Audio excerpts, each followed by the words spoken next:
more of our attendees to join in. So please hang tight and we will start in a few minutes. Thank you again for joining us.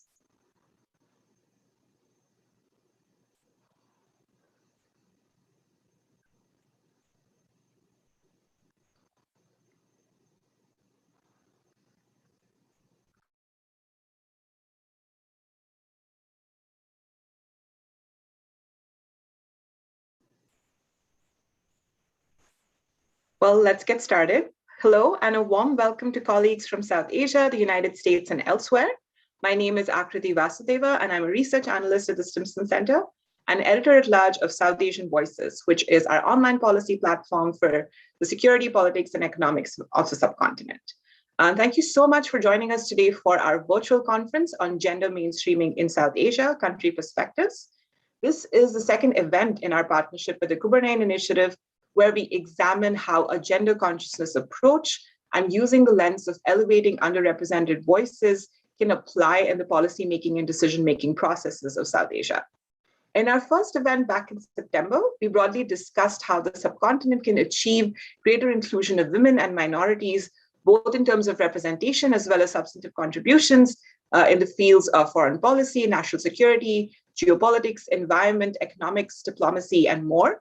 And today we will be digging deeper into the experiences of each of the countries in the region and hear what the status of the inclusion of women and minorities is in all of these countries. But before we begin, I wanted to recognize that we are having this conversation at a time when there are increasing limits on the space for women's participation in public life in Afghanistan. And we will discuss that, and we will broaden the aperture to hear from other analysts in the region as well, since many of these challenges are similar across South Asia and indeed many parts of the world, including in the United States itself. So to give you a sense of our proceedings today, let me just go through the conference schedule. So we will start with some kind of context on what the status of gender mainstreaming in South Asia is from Priyanka Pire, who is the co-founder and director of the Kubernetes Initiative. Then we will move into our first panel, which Priyanka will moderate, on the challenges to women's integration in trade, economic, and foreign policy. And here we will hear perspectives from Nepal and Sri Lanka, from Avasna Pandey and Sharanya Sekharam, who Priyanka will introduce in more detail later on. This panel will last an hour from 8:15 to 9:15 a.m. US East Coast time. And then we move into our second panel, which will be moderated by my colleague, Brigitte Schuchert, who is a research associate at the Stimson Center and managing editor of South Asian Voices. And in this panel, we will discuss the intersection of security, geopolitics, and gender. And here we'll hear the perspectives from India, Pakistan, and Afghanistan from our panelists, Tanvi Kulkarni, Zainab Najib, and Niloufar Sakhi. And they again will be introduced more in detail by Brigitte later on in the session. And we are very pleased and honored to have Ambassador Nahida Shoban, who's the ambassador of Bangladesh to Jordan, to give special remarks at the end of the session. So please stick around for that. That will be around 10:15 US East Coast time. And then we will conclude with some kind of summary and takeaways from this conversation. Before we actually begin the proceedings, I wanted to say a huge thank you to Priyanka Pire, Ambika Vishwanath, the rest of the team at Kubernetes, and also to my colleagues, Brigitte Schuchert, Sunena Danziger, Isha Gupta, Adrian Cuffley, and others for their contributions to this series. And let me say that this project is actually based on many of the essays that our panelists today have written for South Asian Voices, which explore the issues of gender consciousness, gender mainstreaming, the use of and importance of feminist foreign policy frameworks in South Asia. So please do check out that series on www.southasianvoices.org. And with that, I will hand it over to Priyanka to give us a sense of the context for this conference and what the status of gender mainstreaming is in South Asia. Priyanka, over to you. Thank you, Akriti, and I would like to thank also the Stimson Center and South Asian Voices for putting this together. What I will do is give a brief context to where we were approaching the whole conversation on gender mainstreaming in foreign policy and feminist foreign policy from at the Kubernetes Initiative, and then how this collaboration that we've put together kind of helped expand some of those conversations. So our aim at the start was to add a wider perspective to a conversation that was largely focused in the transatlantic space, and to consider where then India stands in terms of gender mainstreaming in its foreign policy, and see then how we could build on some of those initiatives that had already been taken. And what we found most interesting about the feminist foreign policy conversation and the larger gender mainstreaming and foreign policy conversation was that one, it provided an alternate approach to decision making in the policy space, forcing us to consider the impact of policy decisions on human and environment security. It also helped move away from the often binary interpretation of the word feminist to include a more intersectional lens. It also allowed the space for context-specific adaptation by countries, and which was also then the starting point for this collaboration, where we got to hear through these pieces, and I hope the audience also goes back and reads some of them. Some more will be released shortly, where we hear from other countries in the region as well. But from the Indian perspective, just to share a few insights, we saw that the gender mainstreaming conversation was anchored on two pillars. One was representation, but representation not just in terms of numbers, but also in terms of agency and decision making. And in India, we found that while the representation had increased steadily over the years, and mechanisms seemed to exist for merit-based promotions and advances for women, at the top levels of decision making, the numbers were still quite few. And so we, through our research and conversations and consultations, are trying to understand what then are the obstacles, and what are the barriers, and how we may be able to overcome them. And then the other side of it, the second pillar, is the external policy, and how that might be considered from a wider perspective, where we add this human rights focus to not just to wider areas of foreign policy, including trade and environment and health security and such. And in India, we found that there were certain areas where we were already doing some amount of good work. For example, in development cooperation, although not a traditional donor country, our foreign aid commitments have been increasing steadily over the years. And through programs under the Indian Technical and Economic Cooperation that was launched way back in 1964, we've had a lot of gender-focused programs to aid countries around in the region and even far away. But the gender component in aid, we still found is often piecemeal and sometimes reactive, following global movements, events, and catastrophes. Whereas some of the gender mainstreaming in foreign policy conversations in the countries that were on this path were doing it in a more proactive way, such as through committing a percentage of their ODA, for example, to gender-based projects, and then to see where the scope of that lies for India. We also are looking at gender mainstreaming in areas outside of development cooperation, to trade, to apply a broader lens, to ensure that we're giving market access to in a more equitable fashion. And we have countries such as Canada and Sweden that are including these kind of lenses in their trade policies, and how then will it look from our perspective. And energy and climate initiatives, where we've already, through the International Solar Alliance, taken a few steps to include this gender lens, and then how we could build on some of those activities. We are also looking at how countries are integrating gender mainstreaming across their internal and external policies. So, for example, there are countries that have gender focal points in certain ministries, or certain divisions that ensure gender mainstreaming across several ministries and policy-making mechanisms. And then what would that look like for India? So we are still at a very initial state of our research, where we're asking these questions. We are trying to find out more. on what would be our version of gender mainstreaming in foreign policy, where would we begin, and what are the realistic goals and aims that we could have from our perspective. And so I would really like to thank South Asian Voices for this collaboration, because through this we have gained perspectives from our immediate neighbors, and where we've been pleasantly surprised to see both similarities as well as differences, and to see how gender mainstreaming conversation pivots depending on the country context has been most interesting to us. And I would also like to thank our wonderful authors that have contributed to this series. And I'm very excited to be speaking to some of them today and listening to some others later in Brigitte's session. But I would like to then move on to our panel discussion and introduce our panelists as well. The first panel discussion is on the obstacles to women's integration in trade, economic, and foreign policy. And I would like to introduce our panelists, Avasna Pandey.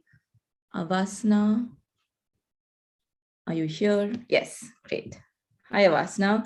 Avasna teaches the politics of climate change at Tribhuvan University in Nepal, and is also the program manager of the Center for Investigative Journalism. Avasna has previously worked as the opinion editor for the Kathmandu Post, and has also been published in Kantipur and Foreign Policy, amongst other publications. We also have with us Sharanya Sekaran. Sharanya, hi. Great to have you. Sharanya is an independent policy and advocacy consultant in gender based in Colombo, Sri Lanka. Her current focus is on gender-based violence, resourcing women and girl-led organizations in humanitarian and emergency contexts. She's also working with the Coalition of Feminists for Social Change as their advocacy consultant, and with Voice as their regional technical lead for South Asia. I will begin with my first question to Sharanya. And Sharanya's article, I think, is soon to come out, but I have had the privilege of already going through it, and will ask a question related to that, where in your article, you point out the biases in the framing of women's political participation within the limited discourses of militants, ex-combatants, political mothers, or victims. So in the context of a post-conflict society such as Sri Lanka, could you elaborate more on that thought and provide further insight into the gap between where international attention and aid flows, and where the true concerns in inclusivity and women's integration and decision-making may lie? Thank you so much, Priyanka, and thank you so much for having me. It's a really interesting question, right? Because Sri Lanka has such a unique context in the sense that there's such a long history of violence. And this is probably the longest stretch we've had post-independence, where by and large, there isn't ongoing conflict, right, on the ground, or armed conflict on the ground. And this provides a really interesting opportunity. And in the last few years, the conversation on women's political participation has really accelerated. But there, as you said, there are two major concerns, and there's also the concern where aid comes in. And this is something, I hope we'll talk about a little bit more as we continue this discussion. The first is that women are treated as a homogeneous group, right? Either we frame them as victims, but we also don't take the trouble to unpack the fact that they're not that dependent on age, class, caste, geographical location, generation. Their experiences and what they engage in, how they engage, is vastly different. And a lot of international aid flows, even those that focus on gender mainstreaming traditionally, continue to treat women as a homogeneous group. And this is where then when we try to frame them, we frame them in these ways that don't treat them as women having autonomy and agency, but as a group that policy shapes and is driven by agendas that are set around them.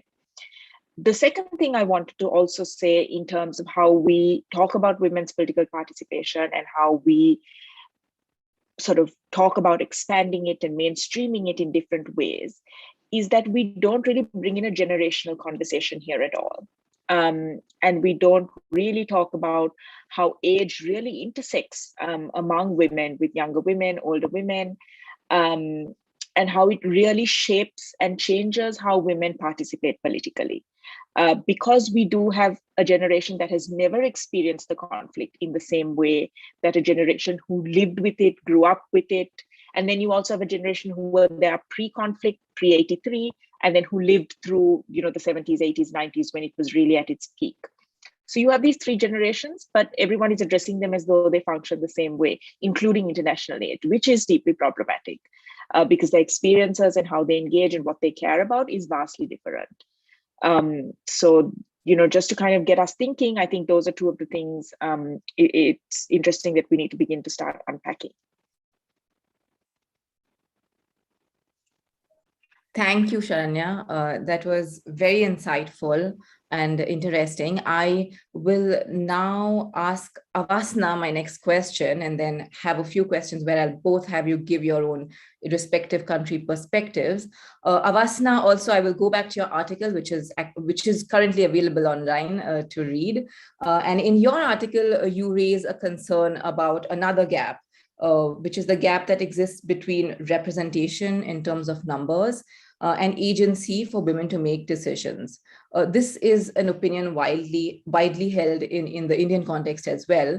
And one of the suggestions that we've heard is to build on some of the grassroots movements that have been successful in giving agency to women while considering inclusivity in the external policy framework. Nepal has a rich culture of women activists at the grassroots level. And could you then share some of these examples of the grassroots movements from Nepal that could provide a lesson for external policy as well? Yes, hi. Thank you, Priyanka. And first of all, thank you, ACV, for doing this. Indeed, when on the number front, when it comes to Nepal, so you have, just in 2017, we elected more at like parliament, 5% women representation. Sorry to interrupt you, but your voice was cracking in between. Could I ask you, maybe if you turned off your video, we might get your voice clearer, or if you could try again now? Am I more audible now? Yes, yes, I think it's better. We can try one more time. Sorry.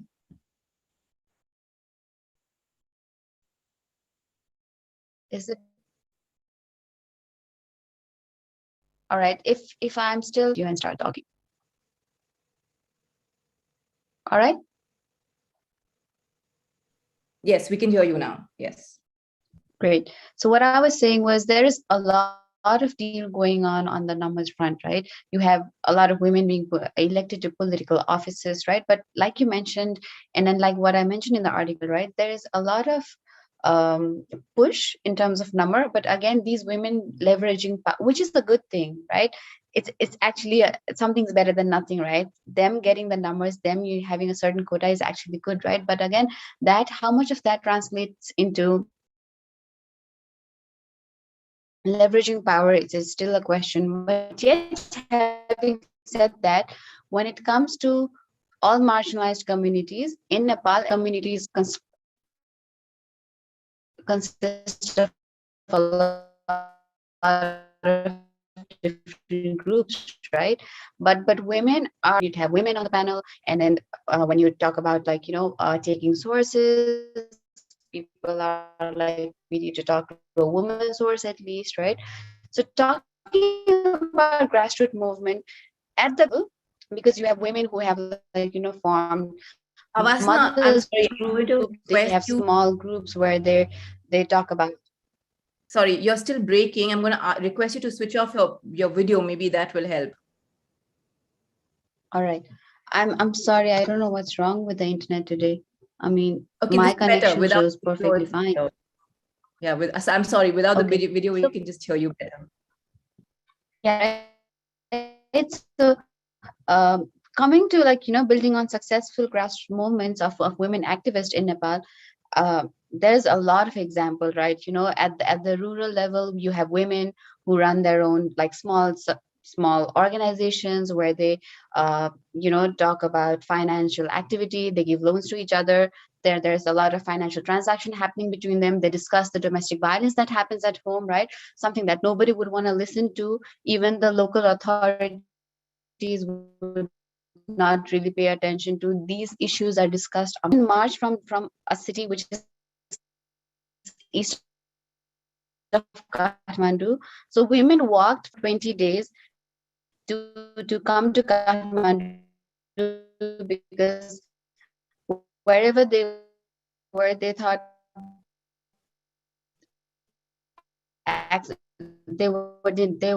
justice was being denied to them because two of these women who are, like, live in the remote part of the country, are not really educated, right? So they sort of walked for 20 days straight only to come to Kathmandu and to pressure the government to tell them that the local authorities are not really hearing our voices, but we need any authority to hear our voices, and what's happened to us, what's happened to members of our community is unfair, right? So they came here, and then they mounted pressure, and that got a lot of media attention, right? So they did not really care about day or night. They did not really care about the blisters that were going on in their feet. Imagine having to walk for 5 hours. Their sole intention to do that was just to demand fair investigation into the death of 2 people, right? So a lot of these movements keep on happening, right? And again, these are not women that we would generally hear of. These are women who are, sort of brewing a revolution on their own. So in Nepal, what's happening is there is small uprisings happening, right? And these movements are very scattered. It's throughout the country. Sometimes you have women in like who are there in 11 in number, sometimes it's 10, sometimes it's 200 women coming together, right? But there is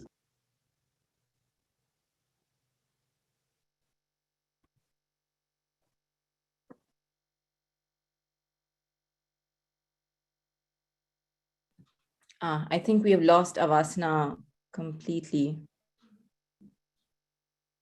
Avasna, are you there? I think Avasna. Priyanka, Yes. I am here. Can you not, like, hear me again? Yeah, in between you I think we lost you for a minute, but if I heard you correctly, you were talking about the women activist movements that exist in Nepal in small pockets all across, that have been quite powerful in bringing to the attention to the media and the mainstream on some of their issues at the grassroots level. Am I correct? Yes. So what I was saying was, these moments are very scattered, and you don't necessarily have women in large numbers everywhere, right? Somewhere, like this, where women walk for 20 days, it was just a group of 11 women, right? So some place you'll have 11 women, some place you'll have 200 women, some place you'll have like 20 women, right? So all of this is scattered, but it is gaining momentum, and they have been able to, mount pressure on the government one way or the other. Okay, that is very interesting. Thank you, Avasna, for sharing that. I apologize to the audience for some of the technical difficulties that we are having, but such are the issues we have to deal with when we use these online platforms. I will now pose a similar question to Sharanya, because in Sri Lanka as well, there's a rich culture of women activists at the grassroots level. Could you share some examples from Sri Lanka that could be considered in the country context? Thanks, Priyanka. I just to pick up from what Avasana said, I think one key thing that also happens similarly in Sri Lanka, which is not always acknowledged or not always fully recognized, is these pockets of uprising, right? Women have always been politically engaged and politically active. We've never had a problem of women not being interested, even though patriarchal elements will frame it as, oh, women are not interested in politics, or they're not interested in participating politically, which is quite frankly not true, because if you look at the history of from our independence movement right up to today, if you look at any rally, any protest, if you look at political gatherings, if you look at activist gatherings, you see a presence of women. And I think that's one really strong positive we can take, is that women have continued to engage at the grassroots level, regardless of how little space they are given for a real seat at the table. They continue to push it, they continue to engage. I think a really positive example came about in I think there are two examples I'd like to bring to the fore, which haven't been, how we define success is also a political conversation, right? But, keeping in mind that, especially as feminists, you broaden the idea of success, and what you're looking at is sustainable, long-time, generational change. I think two key examples that come to mind for me is, first, the passing of the Domestic Violence Act in 2006, which was done, a lot of people tend to forget that these lobbies happened for decades before they actually come to this point. And when you talk to women who were a part of those processes, it was done with a lot of engagement and understanding of women who faced domestic violence, what they went through. So, for example, it didn't criminalize the act of domestic violence because of extensive research with women's groups at the grassroots who said, they wouldn't use the act if their perpetrator was going to be thrown in jail, because they'd be further ostracized from their communities. So it was very sensitively done, right? It was, how do we understand what the women want? They want the violence to stop. So the act brings in protection orders. And it was done understanding not a checkbox of activities that say the right thing to do is this. It really understood what the situation on the ground was and what they needed. The second example I wanted to bring to the fore was what is finally now being recognized is the history of the struggle that Muslim women have had trying to reform the Muslim Marriage and Divorce Act in Sri Lanka, which is, so just for a small amount of context, Sri Lanka has our codified laws, which come from both the British and the Roman Dutch laws, but we also have a history of community and personal laws, which are practiced, and it's codified laws, but it's practiced by different communities depending on the community you belong to. One of which is the Muslim Marriage and Divorce Act, known as the MMDA, which governs marriages and adoption and property inheritance and things like that within the Muslim community. So two things that are very problematic about the act. The first is that you can't opt out of it, right? Just if you are born Muslim, then you come under the act, and your marriage and all that is governed under it, regardless of how you feel about the act. And the act has a number of problematic clauses. It allows for girls to be married under the age of 18 and over the age of 12 without the permission of a Qazi judge. Women cannot be Qazi judges, which govern the divorces and the marriages within the community, and so on and so forth. And Muslim women have been struggling for decades. They've been raising their voices. And now you really see people beginning to recognize that and beginning to say, where are the women? The women have been here. You're just listening to them now. And I think that is really, really powerful moments, because it's amazing to watch that generational change come together, where younger activists are looking at the history of what old activists and generations before them and start bringing that to the forefront. So as much as they bring their own perspectives and their own struggles, they're also saying, by the way, this is a struggle that's gone on for 30 years. And I think that's incredibly powerful to see, because you now are beginning to connect the thread of the history of the women's movement. And that's amazing to see. Thank you for sharing that. Just picking up on some of what you and Avasna shared as well, right? It seems that a lot of the change that has come through thus far has been from the activist movement, from a lot of struggle. What then do you feel might be some of the systems that could be changed to kind of ensure that there are then spaces to have these more policy-based discussion within your context? I'd pose this question to both of you. To move from the activist to a more structured policy-based system.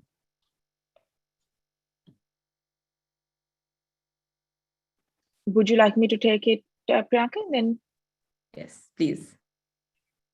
So for me, from a Sri Lankan perspective, I think the systems exist, right? And women have been lobbying within the system. What is missing is the political will. And what is missing is the willingness of the political and very patriarchal mechanisms to use these systems. So, for example, very recently there was a task force appointed to look into the notion of one country, one law in Sri Lanka, which is deeply problematic because we have the Law Reform Commission, we have the Justice Ministry, we have a whole process set to make these reforms. We don't need another task force for it. And in fact, the successes women have had, in changing, I'm just talking about law, I'm not even talking about policy or anything else. Legal reform has been through these systems. So I think it's more about the political systems being, and the governance systems and the state systems being willing to use the systems that are in place and not continually try to circumvent them. Rather than, I think the systems are there. I don't think we have a lack of it. We just need, those in power need to be willing to use it, and why they don't use it is also a whole other conversation. But definitely it's there. It just needs to be used. Okay, thank you. That's interesting. Before Avasna, before you give your perspective, I'd like to integrate here a question from the audience from Preet Kaur, who's an associate professor of criminal justice at Auburn University at Montgomery in the USA. She asked, are NGOs doing something to connect the scattered women groups, women movements in Nepal? I think that, and you could also connect my question to this question. Okay, I'll just keep my video off, okay, if that makes me sound better. So I'll start with the question that you just had, which is if NGOs are doing anything to connect the scattered movement, right? I mean, they are doing, it would be unfair to say that, NGOs aren't really doing anything. They are doing, and then I think some 4 months ago, there was this huge meetup of women who identify themselves as like feminists, or like, who are for the cause of the women and other marginalized communities, right? So they did come together to sort of mount pressure on the government, because the government we had before this was kind of regressive when it came to gender and all those things. It looked like, on the paper they were like, we have a woman president, and we're like, progressive enough, but actually their activities said otherwise, right? And so a lot of women were feeling targeted. They were not really feeling comfortable with the government and the policies that they were bringing in place. So there was this big meetup of women that happened in Kathmandu, right? So I wouldn't say nothing has happened. Something is happening, but again, a large momentum is yet to be created, right, on that front. So that's that. And then coming to your question about, what policy recommendation could be there, I would again just stress to what Sharanya had to say. It's the same condition here as well. Everything ends up, the buck stops here. That's what they say, right? So everything just ends with the government, right? So I wouldn't even think twice before I say that there is systemic sexism in the country, right? For example, when you talk about the citizenship bill that we had, right? The citizenship bill was revised recently. It was revised last year, right? So what it does is it granted women, foreign females, naturalized citizenship through Nepali husband, right? But in order to do that, they need to spend 7 years in Nepal before they become eligible, right? But again, when no such provisions exist for a foreign man marrying Nepali women, which means it rules out the possibility of Nepali women extending citizenship to husbands of foreign nationalities. So you have these things that happens at the national level. And all of a sudden, when there is citizenship issue, when there is an issue something like this, everybody becomes sensitive to the whole idea of national interest. But again, how do you define national interest? Whose national interest are you talking about, right? And is national interest only looked through the prism of a guy who's in charge, right? National interest can mean a lot of different things to a lot of different people. For me, national interest would be to reverse this kind of a citizenship bill, right? But again, for the most people who are in the government, who sort of make policy for them, this is a threat to their idea of national interest, national security, right? So this exists. And I don't know how to undo this. Maybe the number of women, entering politics, who are into political offices, maybe that could bring about changes. Maybe not now, in about, say, 2 or 3 decades, because these are big time structural changes that you need to happen. But just the fact that, more women in the parliament could help undo this, I see a silver lining, but not immediately.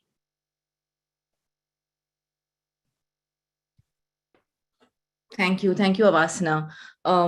Picking up from there, I think what you've both touched on, and we've also had a related audience question on that, is that we obviously have a lot of inherent patriarchal biases in our societies, in our respective countries.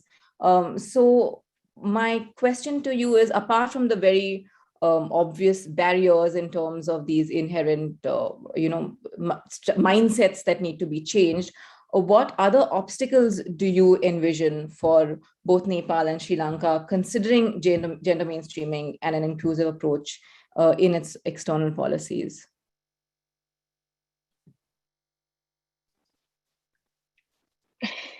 That's a big question, Priyanka, that, if we can solve it now, so much can be solved. But I think there are two things that come up for me, at least from the Sri Lankan context there, right? The first is to recognize that systems of oppression like patriarchy don't exist on their own. They intersect with other systems of oppression like caste, class, race.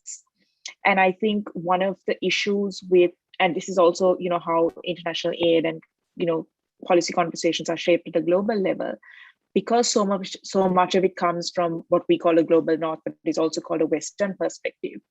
Intersectionality is, what has happened is it's shriveled up into a buzzword that doesn't mean anything to us anymore, because it doesn't recognize what intersectionality looks like in our context, which is a huge part to play, for example, with caste. Something that's not always recognized in the Sri Lankan context because it's not as overt as India, but it is very much there. And of course, ethno-religious identities, right? At the moment, for example, in Parliament, we have an abysmal 12 or 13 women, of which there is not a single Tamil or Muslim woman, which in itself tells you, even when women are squeezing their way through, it's not Tamil and Muslim women squeezing their way through. So we have to recognize how intersecting systems of oppression also have this role to play.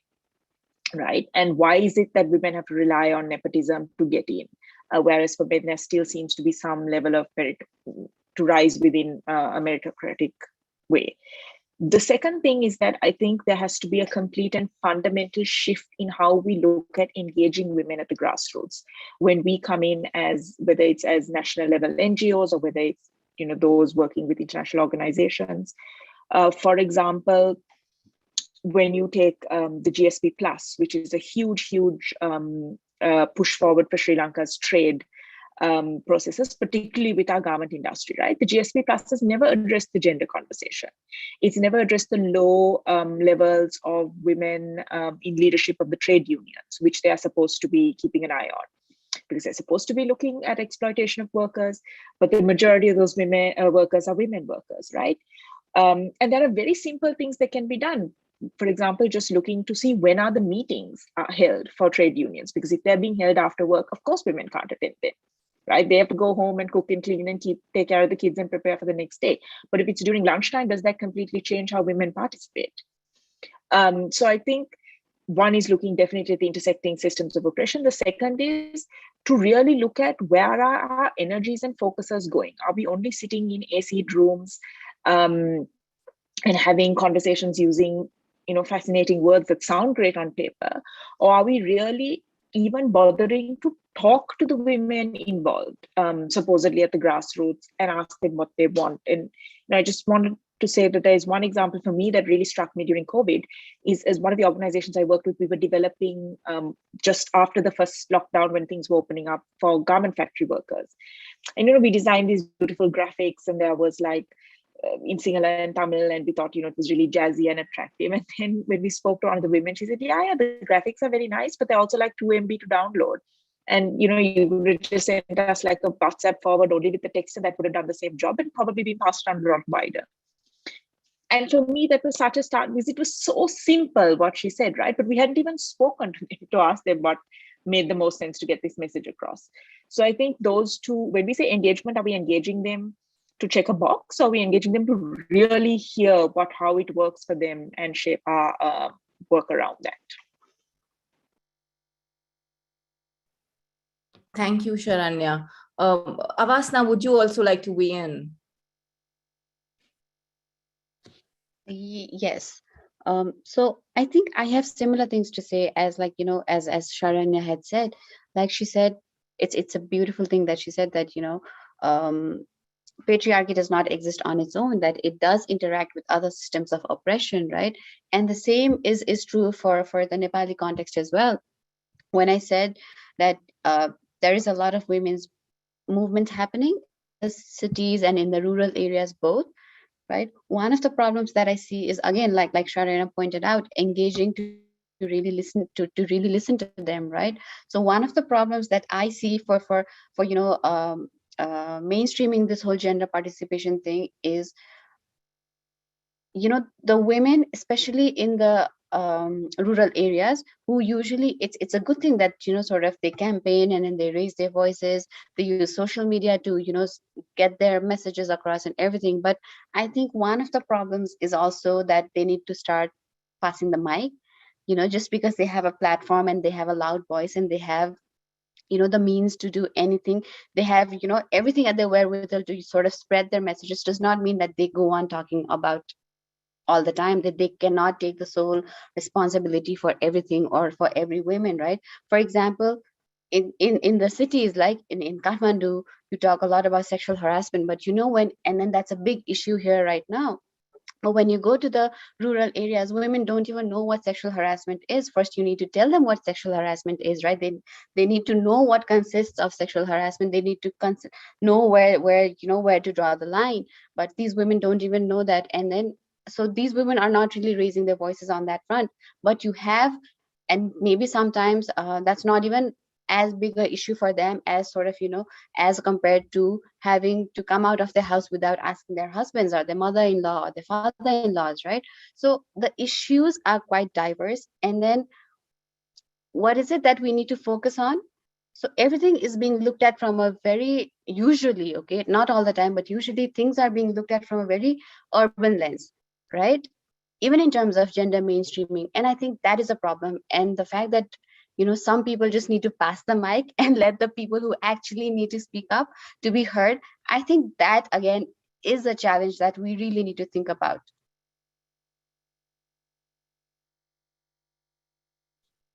Thank you, Avasna. Some very good points there. I am going to integrate an audience question at this point that has come to Sharanya from Akanksha Khullar. Sharanya raises an important point regarding women's political leadership and how they have always been present in political movements and grassroots advocacy.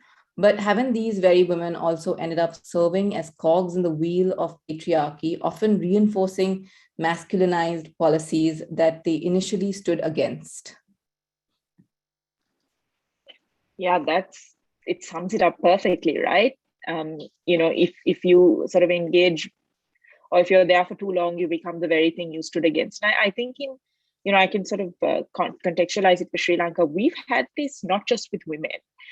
We've had people who stood against the state human rights violations in the 70s and the 80s that happened during the JVP youth-led insurrections, who then in turn were accused of state, when they took up positions in government, were again in turn accused of state human rights violations and curbing freedom of expression. So do you become the thing you stood against if you stay there for too long? But I think the really important point that I want to raise in relation to this question is that this is why we need to go beyond numbers. I keep coming back to intersectionality, but it has to be contextualized intersectionality, and it also has to be feminist, right? It has to go beyond numbers. Just because you put 15 women or you have 50% of representation of women in parliament or local government or whatever it is, doesn't mean the problems are magically going to be solved. Firstly, it's sexist also, because we expect women to be different or better than men or magically come in and solve all the problems, which is problematic. Women are people just like men are. They can be patriarchal just as men are. And women, because we talk about intersectionality, there are certain women who very much benefit from these systems of oppression and who benefit from the patriarchy. We cannot forget about it.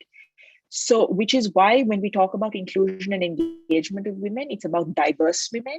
It's about not looking at women as a homogeneous group. And thirdly, it's also about saying, are we looking at feminist women who are really looking to upend the system, to reframe things, whether it's radical feminists or liberal feminists? Is it someone who's coming in to say, listen, this system doesn't work. I'm not, just by virtue of being a woman and occupying a seat, magically things aren't going to get fixed, right? How do we really address what is wrong at the systematic system and institutional level? And how do we really move things forward? Because for all of even the limited women that have sat in powerful positions, how many of them, when they've walked away, have done something that has changed things at the systemic and institutional level? So absolutely, representation is not the only thing. It's a start, like Avasana said in the beginning, it's absolutely a start, and we cannot discount it, but women are not homogeneous, so you can't just throw a bunch of them in there and then say, okay, problem solved, because that's far from it. Thank you, Sharanya. Avasna, I'd love for you to reflect as well on the same question. Yeah. So I think what Sharanya said, I really don't have much to add to that, right? So it is a starting point, but again, if that is the starting point, what is the end point that we want to look at, right? What is the end goal that we want to achieve if we are looking at the numbers or at the representation as the starting point? I think that's something that we really need to introspect. And again, like she said, women are just human beings, right? And they could be equally oppressive, they could be equally patriarchal, right? But how do you sort of create for me, I think the larger problem, again, limited to, like, this is my, in terms of my observation with what's happening in the urban spaces, is the discourse around feminism as well. A lot of women in the rural areas do not even identify themselves as feminist, right? But when they are exercising their agencies, they are taking decisions on their own, they are sort of countering things that they wouldn't have otherwise, right? Which is a feminist act in itself, right? They are getting out of the house, they are appearing more in the public sphere, right? They are taking decisions for themselves, they have learned to say no, right? These are all things that that feminism tells us, that a feminist, that we quote unquote sort of use, so left, right, and center these days, right? So the whole, I think one is the number, and the other thing is, I think the whole discourse around feminism must also need to change. And you cannot just be picking up a few points here and there and then be identifying yourself as feminist, right? To be a true feminist, or to sort of be really conscious about gender, is to be conscious of everything that does not only affect you and something that affects everybody else, and to understand the fact that it's a mixed bag of experiences, of lived realities, of a lot of those things.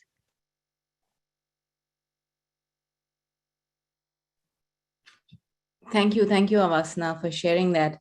And so moving a little bit, as we have less and less time left, I'd like to move to discussing some of the solutions, right? So my next question to you both is that from your understanding and experiences then, what are some of the smaller wins that you feel can be targeted within your respective context to increase women's integration in the patriarchal policy-making systems?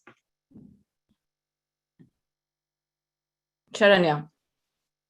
I think some of the smaller wins, at the moment within the Sri Lankan context, I think what we do need are quotas at political representation levels, because political parties have repeatedly shown the lack of will to nominate women. Women continue to make up such a low amount of nomination lists, and if you're not, and the gatekeepers to those parties are men.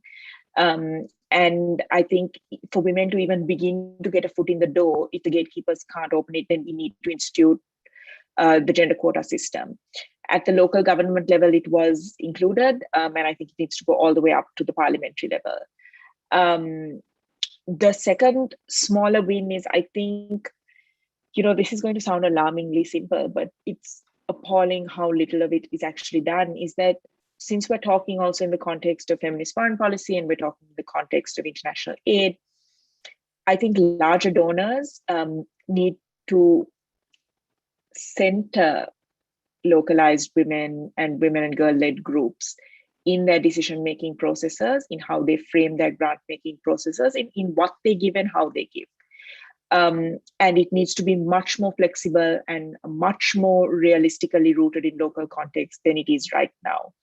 For example, during COVID, a lot of women's groups completely struggle to even gather and engage because data is expensive and you have to engage via Zoom now, or Google Meet, or whatever the online platform is. Now, in previous times, donors were able to recognize that women traveling was a difficulty and they'd offer a transport allowance. That's something you could ask for. But now they don't seem to understand the need that the transport allowance can be shifted to a data card allowance, right? That would allow women to be a lot more present in these online spaces. So I think definitely some of the smaller wins comes from these groups and these donors and aid agencies who claim to be gender mainstreaming, but are not doing it in a localized way that centers women and girl-led groups and that centers them. And when you say women and girl-led groups, are you really looking at the makeup of the groups? Because I have watched so many groups being resourced that has, board of women, all the program officers are women, and then its executive director is a man. And they are the ones really calling all the shots, right? So are we really doing our homework to understand what those groups look like and how we resource and support them better? Because they are at the heart of making these changes. They are at the heart of providing the support and the community for women to rise forward and engage more holistically. But we need to support them if we really say we want to support them on their terms and not on our terms. Thank you, Sharanya. Just a follow-up question before I ask the same question to Avasna. But you one of the things you mentioned was quotas, and what we've found also in our discussions is that there's a lot of discussion around that itself, right? If you have a quota, if you get in the women, then how do you also create the environment for them to have the agency? Would you like to reflect on that and share some of the experiences? Yeah, no, I know. I mean, even as I was thinking about, this discussion, and I grapple so much, right, with this idea of quotas, like how practical are they? How well can they focus? I think also what we need to find ways to support, and I'm speaking specifically about political engagement in the formal sense, right? I think something that has worked well in Sri Lanka, and I think we can do more of, is that the parliament used to have a women's caucus. I'm not sure now with COVID and everything that was going on, whether it's as active as it was before. But at a point, it was wonderful because it was a bipartisan caucus that involved all of the women who were elected, and it was really a space for the women's groups to engage.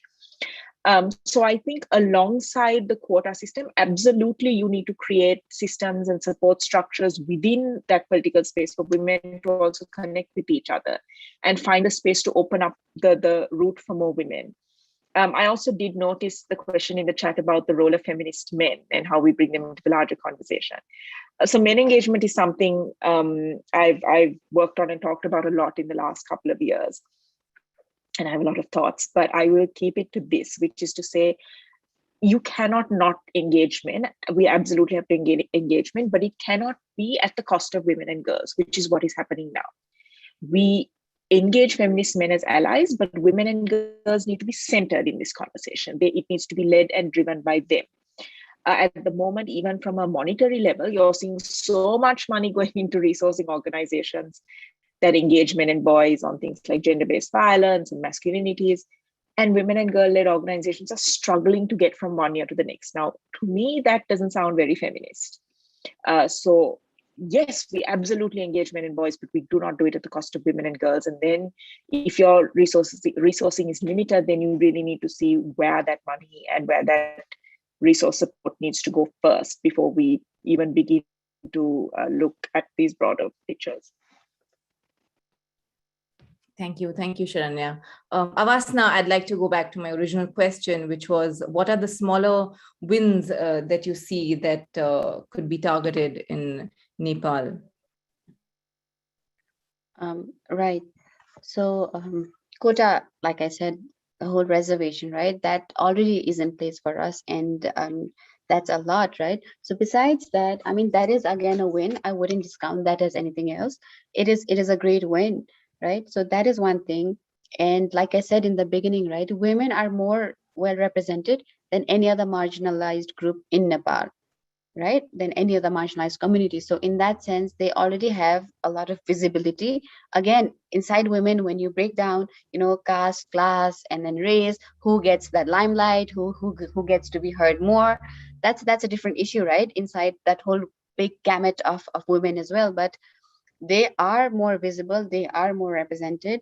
And talking about just, it's a very small example, right? But in Nepal's case, what's happening is, you know people are increasingly becoming more conscious of manels, right? So before this, before, like, say 2 or 3 years ago, this wasn't really a thing. But now, any program that's being organized, right, any event, although it might be tokenism, they might just do it, they might just be, paying lip service to this whole idea of, integrating women into this whole event and services. But it is being happening nonetheless. They make sure, like, a lot of the programs that are being organized make sure that they have at least one woman in the, panel. So I think that again is a small win. It is a starting point. At least you will have one different perspective coming out, and then from one woman you can have like two and then three or whatever, right? So it is, that pattern is slowly changing. That's one. And again, like I said, mothers group in the rural areas, right, these groups are so strong, right? And these women, like I said, the numbers may vary, right, but these women are often united, and then they often express solidarity for any issue, right, for whatever issue that might be affecting them in their village or in their respective areas, right? So for me, when they express solidarity to a certain thing, means that, 20 women or 200 women are thinking the same thing, right? And that's extremely powerful, right? So that is another win that I see. And in terms of development work that's been happening, a lot of the, NGOs, INGOs are conscious of this whole JC thing, right? Gender inclusion, equality and social inclusion. So JC is being integrated into the programs that are being designed, right? Be it media programs, be it like development programs.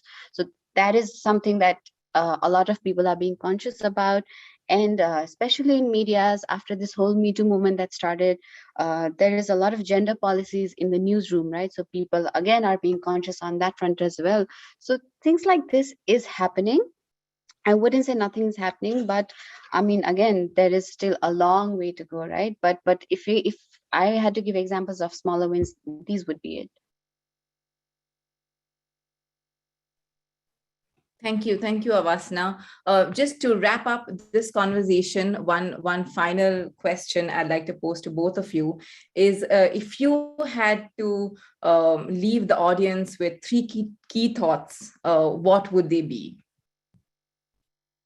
Sharanya, or I can give you a few seconds to think. I think first, that would you say two key thoughts, right? Or did you limit us? Three key thoughts. Okay, better than two. I think the first is that women are not a homogeneous group, and they cannot be treated and framed as such. So when we say gender mainstreaming, we really need to go into all of that. The second is that patriarchy doesn't stand by itself. It intersects with other systems of oppression, and we need to understand how and where. And the third is any approach to gender mainstreaming needs to be contextualized and driven by a local contextual understanding. It cannot be some international framing, which sounds great, but really has no meaning or potential application on the ground or even at a national level, because it doesn't take into account a country context. Thank you, Sharanya. Avasna, to you. Right. Again, just as Sharanya said, I think the first thing would be to understand that women are not a homogeneous entity, right? Everybody has different experiences, different lived realities, and all of that must be factored in when we talk about this whole idea of gender mainstreaming, right? That's one thing. And then the other is when we're engaging with women, we have to be conscious that we don't really limit ourselves to the women in the urban areas, right? I'm sure they can articulate the things better, and then they have like better access to a lot of other things. But I think the key would be, I wouldn't say to leave out the women at the urban areas. Of course, you have to have them, right? But they cannot only be the face of this whole thing, right?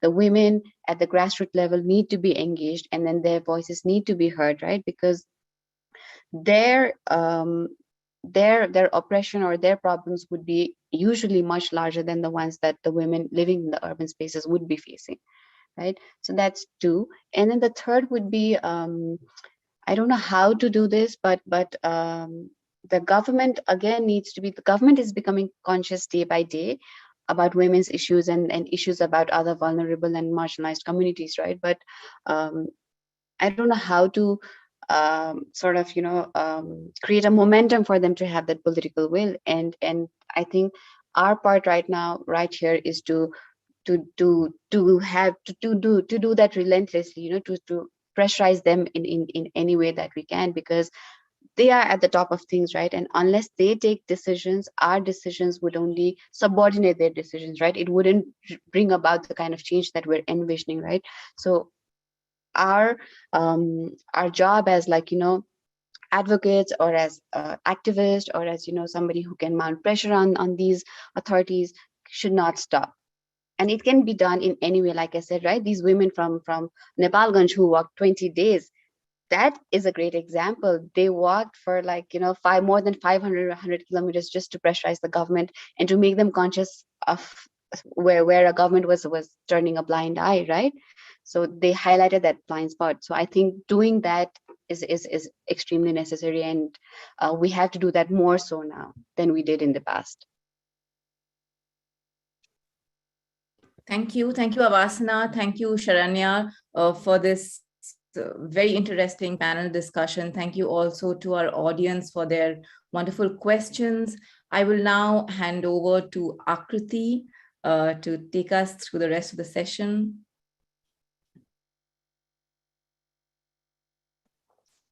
Thank you so much to Priyanka, Sharanya, Vasna for that really interesting conversation. If you are just joining us, my name is Akriti Vasudeva. I am the editor-at-large at South Asian Voices, and this is our virtual conversation on gender mainstreaming in South Asia, country perspectives. We just finished a really interesting conversation on challenges to women's participation and integration in trade, economic, and foreign policy, although a lot of the conversation revolved around the political participation of women, struggles there, grassroots movements, and what can be done, particularly in the Nepali and Sri Lankan context, to center those voices in these conversations. And we'll now move into our next panel, which is going to be on the intersection of gender, geopolitics, and security in the context of India, Pakistan, and Afghanistan. And I'm delighted to hand over to my colleague, Brigitte Schuchert, who is the managing editor of South Asian Voices and a research associate at the Stimson Center, who will moderate this conversation and introduce the panelists for this session. So Brigitte, over to you. Thank you so much, Akriti. Good morning and good evening to those joining from South Asia. And thank you, Priyanka, Sharanya, and Avasana for a fascinating panel discussion earlier. My name is Brigitte, and as Akriti introduced, I'm a research associate with the Stimson South Asia program and the managing editor of South Asian Voices, an online policy platform on South Asia's strategic affairs. We've been delighted to run this series jointly with the Cooper9 Initiative, and I'm looking forward to furthering some of the discussions the series has raised with an excellent panel of experts this morning. So joining me today, we have Dr. Tanvi Kulkarni, who is a policy fellow with the Asia Pacific Leadership Network. Dr. Kulkarni is also a visiting fellow at the Institute for Peace and Conflict Studies in New Delhi and a visiting lecturer in the Department of Defense and Strategic Studies at the Savitribai Phule Pune University. Also joining us this morning is Zainab Najib. Zainab is a PhD student in the Department of Anthropology at Rutgers University.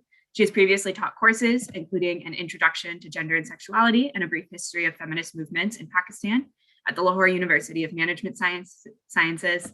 She has completed her master's in science on gender development and globalization from the London School of Economics and a master's of arts in gender studies from Central European University. I'm afraid that unfortunately, Dr. Nilofer Saki has been unable to join this morning, although she may be joining later in the discussion, in which case I will introduce her. When she does, she may be here in a few minutes. But for now, I'll go ahead and move forward with the discussion. So one of the fascinating aspects of working on this series is both the shared themes that have come up across the articles and, as was drawn out in the earlier panel discussion as well, the different ways that contributors have approached the question of what a feminist foreign policy approach would look like in South Asia and the strategies for gender mainstreaming and adopting a gender conscious foreign policy across various sectors of the policymaking world. So before we dive into more specific questions, I'd like to ask Zainab and Tanvi to each briefly introduce their approach to the series. To allow us to get to as many questions as we can during the panel discussion, I'll ask that our panelists keep these initial remarks brief to just a few minutes, and then we'll move into more specific questions throughout. And I'd also like to invite the audience to keep using the Q&A function if you have questions throughout the panel, and we'll be incorporating them throughout the discussion. So I'll hand it over to Tanvi first to introduce her approach to the series, and then followed by Zainab. Thank you so much, Brigitta, for the kind introduction. Thank you to Cooper9 and to the Stimson Center for having me here. And good morning and good evening to everyone who's present. So before I dive into my initial remarks, I do have 3 disclaimers. First is that I'm not a gender studies expert. I work on nuclear weapons politics and nuclear security issues, and that's really the vantage point that I'm taking. I've also been working in this field for a decade, and I am a woman working in nuclear security and nuclear weapons politics issues. So that's really the vantage point that I'm coming from. Please excuse, we have an electricity situation, so the electricity will be back in a bit. The second disclaimer, of course, is that, the second disclaimer, of course, is that when I'm talking about the security discourse, I'm essentially talking about the discourse that is related to nuclear weapons. That's the specific discourse that I look at in my article. And the third disclaimer is that since the time of writing this article, I've had a lot of time to reflect on the issue. And so what I'm going to say today is definitely going to go above and beyond what I have written. Having said that, let me highlight some of the points that I made in the article that I wrote earlier, which basically looked at what a gender-conscious approach to nuclear security politics in India could entail, and the various mechanisms and tools that could further such an approach in India's national security. So the premise that I'm really taking is that, of course, that security discourses are steeped in gender stereotypes and gender norms. We can very well see it in the language that we use related to military issues, to weapons, etc. And these gender stereotypes and gender norms in security discourses, of course, colors our understanding of security. It affects and impacts our security practices. And it also helps to maintain the gender hierarchies that are present in our political, social, and economic lives. The other premise, of course, is that weapons affect different people differently, right? People's identities and their geographical locations play a very important role in how weapons affect them. And this is true for small weapons as well as something that we call as the ultimate weapon or the nuclear weapon. And yet we see that studies on how nuclear weapons affect people because of their identities, especially gendered impacts of nuclear weapons, studies are very rare, are very limited. And one of the reasons, of course, is also because we've had very few cases of the actual use or incidents of nuclear weapons affecting people.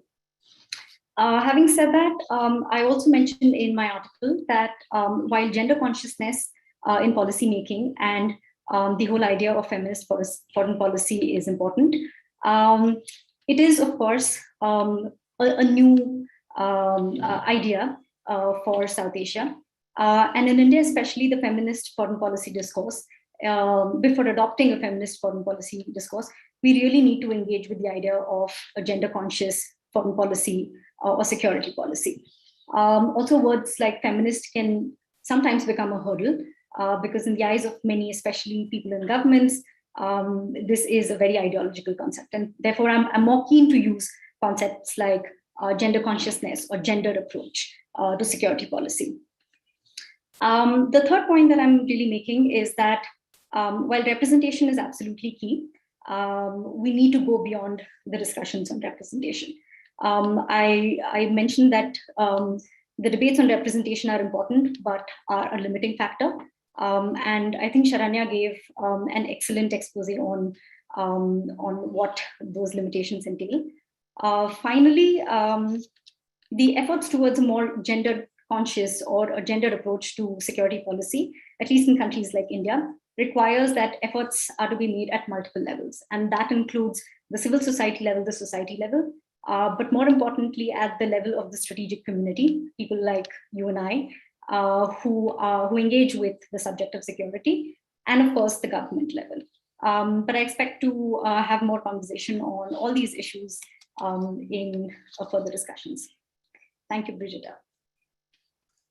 Thank you so much, Tanvi. And now I'll turn it over to Zainab. Yeah, thank you, Brigitta. Hi, everyone. Very happy to be here and very excited for the conversation that is going to flow from this particular discussion.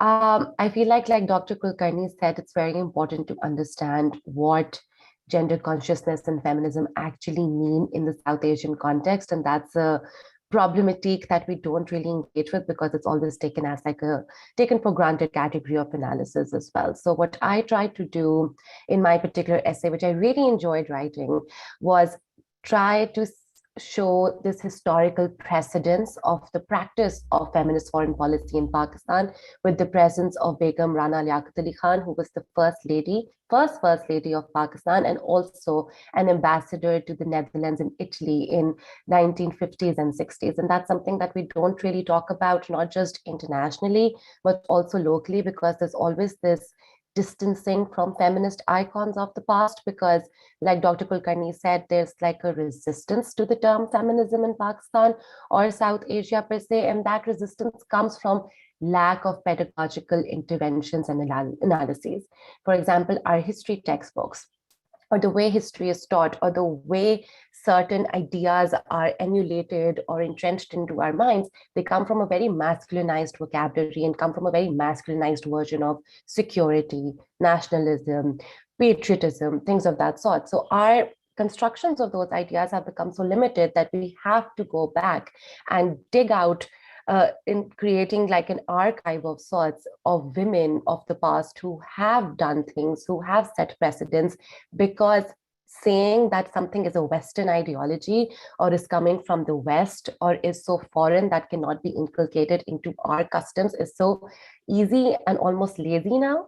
And that's why to challenge that particular concept, we have to go back and we have to retrace those steps which are already there, preserved. It's just that we have to do some of the digging ourselves. So I took on the challenge to do very, very little of the digging and trying to produce this narrative of precedents and these educational interventions that we need to make to understand how we can recharge what feminist foreign policy means in South Asia and how then we can actually implement it and practice it and talk beyond representation, like Dr. Kulkarni was saying. So that was pretty much the premise of the essay I wrote. Thank you so much, Zainab. And I see that Dr. Nilofer Saki has just joined us this morning. Good morning, Dr. Saki. I will just first do a brief introduction, and we've been discussing the articles on South Asian Voices. Tanvi and Zainab's pieces are both up on SAV, so I would encourage members of our audience to read their articles as well and tune in for kind of furthering the discussion this morning. So Dr. Nilofer Saki is a non-resident senior fellow at the Atlantic Council South Asia Center and a lecturer at George Washington University's Elliott School of International Affairs. She is the author of Human Security and Agency, Reframing Productive Power in Afghanistan, and has written extensively on transitional security, human security, peacemaking, and the peace-building process.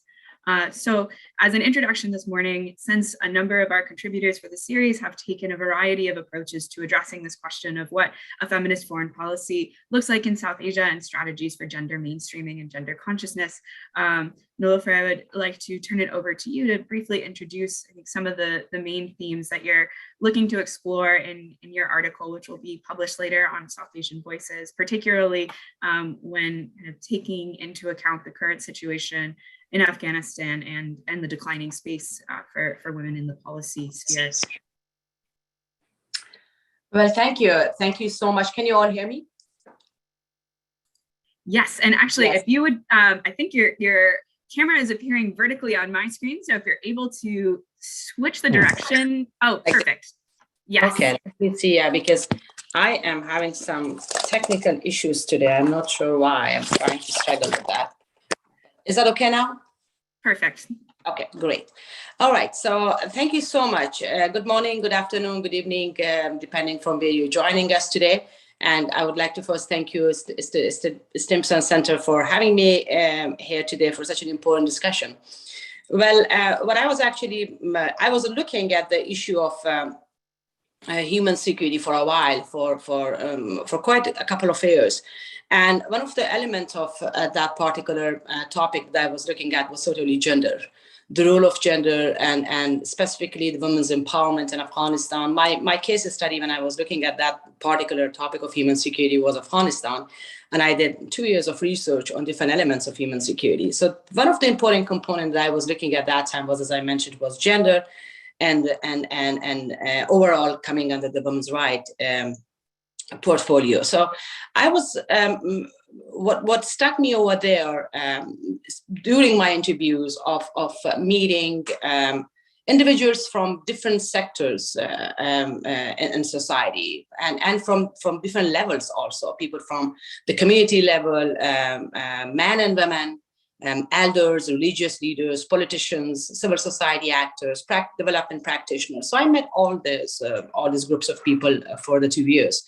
And women were certainly part of this all sector that I was interviewing. So one of the element that struck me was the role of politics and gender, and actually creating a narrative of gender in Afghanistan, and the role of women and the role of politics in this empowering women rights, or women in Afghanistan in particular. So.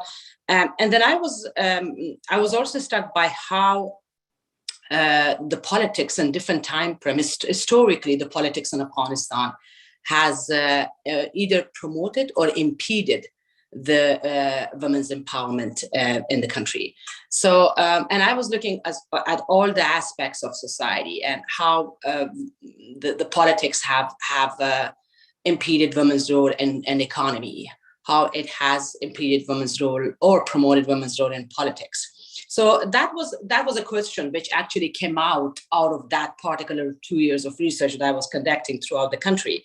And then I wanted to write further about that, which in my book, one of the chapters does highlight the importance of the agency, human agency development, and how politics have influenced those agencies. So, and how actually the politics influence women's belief about their role in society, how that institutionalized women's role in society. So to start with, like all political events in Afghanistan, gender also has a history. Historical events particularly demonstrate the instrumentalization of gender for a broader ideological purpose by political institutions. And women's rights in Afghanistan have been highly influenced by those political systems. So as we all know, that most of the political systems historically from 1880 onwards have been influenced by outsiders. Either it was imposed by outsiders or directed by outsiders. And by outsiders, I mean either the global powers or regional power or the power of the system. So the women's empowerment hasn't been an organic and gradual human development process. It went through zigzag movement historically, and it was always imposed from top without considering the realities from the ground. If it was monarchy, democracy, communism, Islamism in place, and under all this system, it was always an imposed element rather than organically developed movement or organically empowered movement from the bottom. So it was a top-bottom approach rather than a bottom-up approach to empower women. Therefore, most of the women's empowerment program also they were confined to the urban population. We are always calling it 5 building blocks of the country, 5 major cities and provinces of Afghanistan. So that all women's empowerment activities, either start from strategy to the real practical activities, they were all confined to these 5 major cities without extension to the remote areas. And as we all know, that 74.5% of Afghan population live in the rural areas. So they were deprived of most of the programs that was launched historically to empower women and to integrate women's role and society and politics. So that's what I think one of the major challenge, that institutionalization did not integrate the broader population of women. The second is as I mentioned, the program would really confine to those 5 major provinces, as I said, because it was such a politicized topic and it has such a political influence by different regime. So that was an important element, which I'm going to write a lot about it and highlight how different times, especially from 1880s onward, how different regime and different government has influenced this particular area. The other point that I want to raise here, and certainly we'll delve into it more during question and answer session if there is, the nature of society, the traditional nature of society, which hasn't been really addressed very well, again, historically in Afghanistan.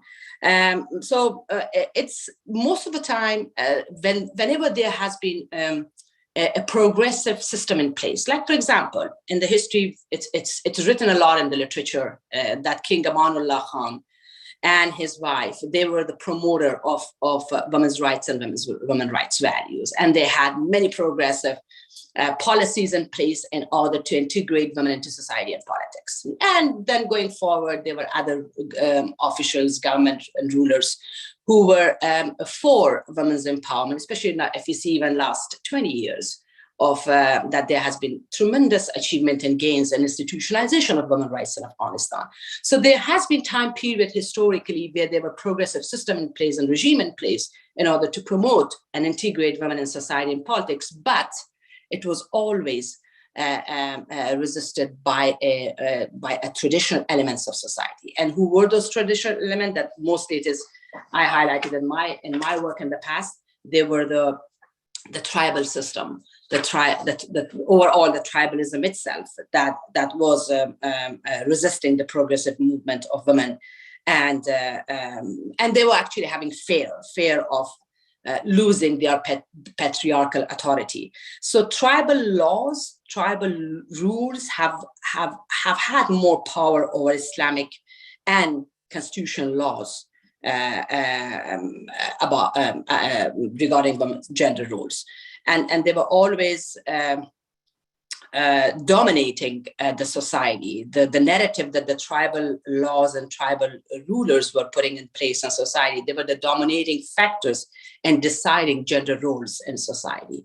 So those traditional elements of society, that hasn't been addressed very well. Also, I mean, if we just go to the historical lens and look at this history, historically hasn't been addressed very well.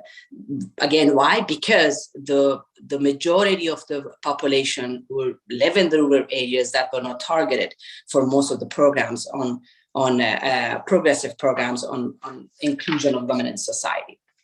So that was the second factor, the traditional nature of society. And of course, the third factor that did not allow the gender role to be institutionalized or women's empowerment to happen organically was domestic conflict, social disorder, economic marginalization, which actually has further rooted inequality and culture and society of Afghanistan. So there are 3 overarching factors that I highlighted: the politics, the society itself, and then the protracted conflict in society that contains social order, economic marginalization, and that these 3 factors all together became an umbrella for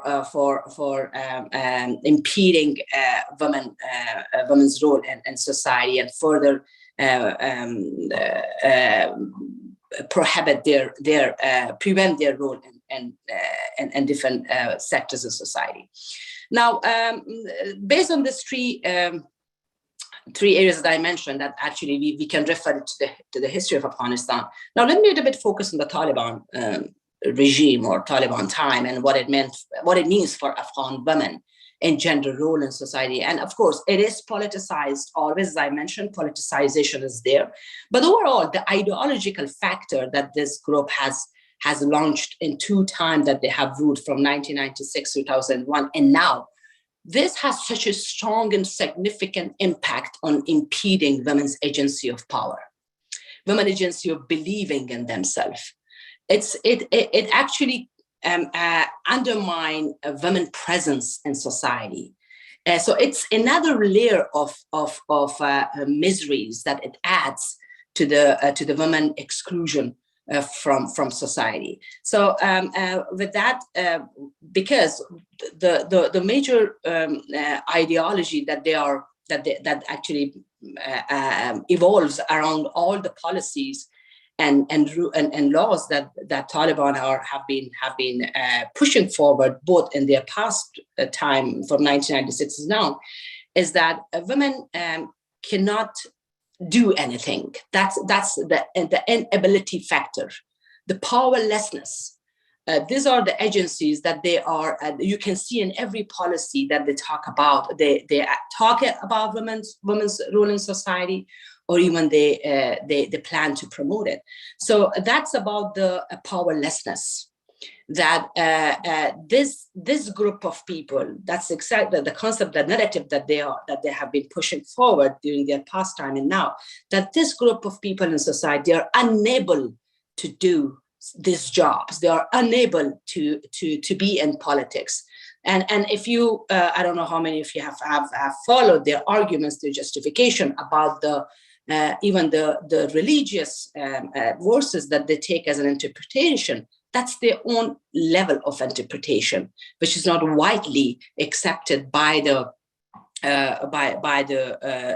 religious sphere.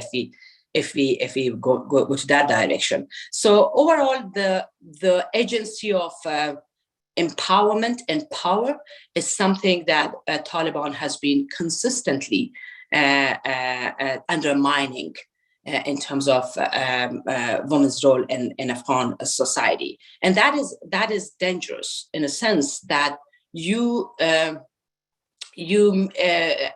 under such a system, there is a narrative developed, a narrative that this 50% of the population are unable to participate in the socio-economic political sectors of society, and their integration becomes such a difficult task going forward in future. So I stop here, and then if there's any questions or answers, I'm happy to answer. Thank you.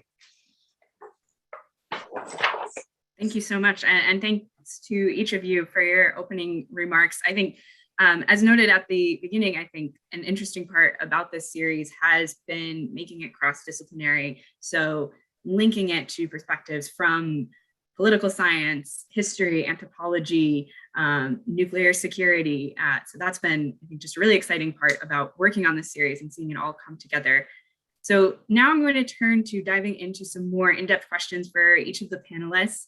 And to keep this conversational, although hopefully to avoid interrupting each other too much on Zoom, but if there is a specific question that I ask that for one panelist that someone else would like to kind of join in on or offer perspective from a different approach, please do feel free to do so.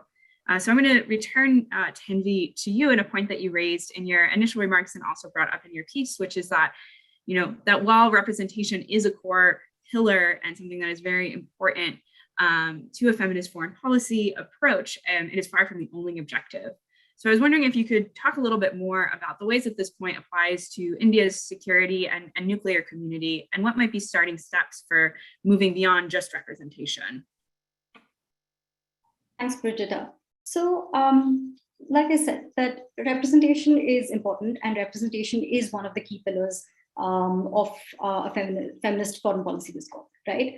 What does representation do, or what does the demand for greater participation of women specifically do to a security discourse? It, of course, enables greater space, access, resources to women and other marginalized communities to have their voices and heard and their insights shape policymaking. Greater representation also brings out the limitations of the existing gendered approach to security policy and foreign policy. It brings out the gender hierarchies that are present in these discourses. So So greater demand for representation or greater participation is great in order to legitimize the non-men voices or the non-binary voices in security discourse. But I find that representation and the sole focus on representation itself is a limiting factor for several reasons that Sharanya discussed in the earlier panel. But just to speak specifically in the context of India, I find that in a lot of say discussions, panels, representation is sort of narrowed down to simply numbers. So do we have women on our panels? Do we have women speaking on security issues? And that sort of becomes the start and end of all. In a lot of panels, in a lot of seminars, we've seen that simply having women on the panel is, made as a statement on gender equality. Or representation is also used as a way of stereotyping what women can talk about. For instance, you'll have women speaking on disarmament, on the more softer aspects of security, while a lot of the hard security issues, or what is understood as the masculine issues, are then relegated to men to discuss. So representation in that sense, to me, is a limiting factor.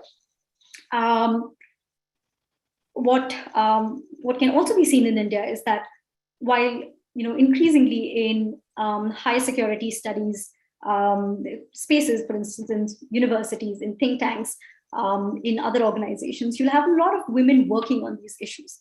But at the same time, these women are not represented enough in leadership positions. I have been on enough panels where I've heard men in leadership positions say that, oh, but we have these two women speaking on behalf of women.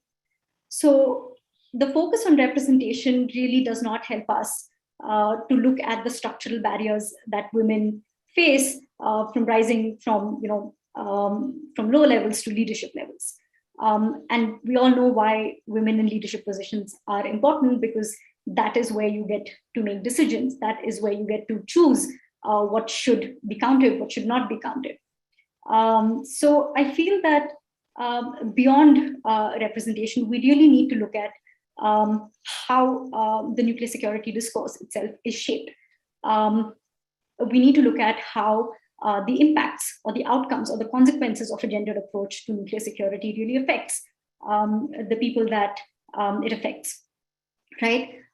We need to look at what are the different ways in which women do participate in this discourse. For instance, the current representation discourse in India completely misses out women who have been on the forefront of anti-nuclear discourses in India. It becomes an elite discourse, like Sharanya said, of people sitting in AC rooms and then saying, oh, we don't have enough women on our panels. So yeah, that would be the way I look at representation as a limiting factor, although I acknowledge it's important.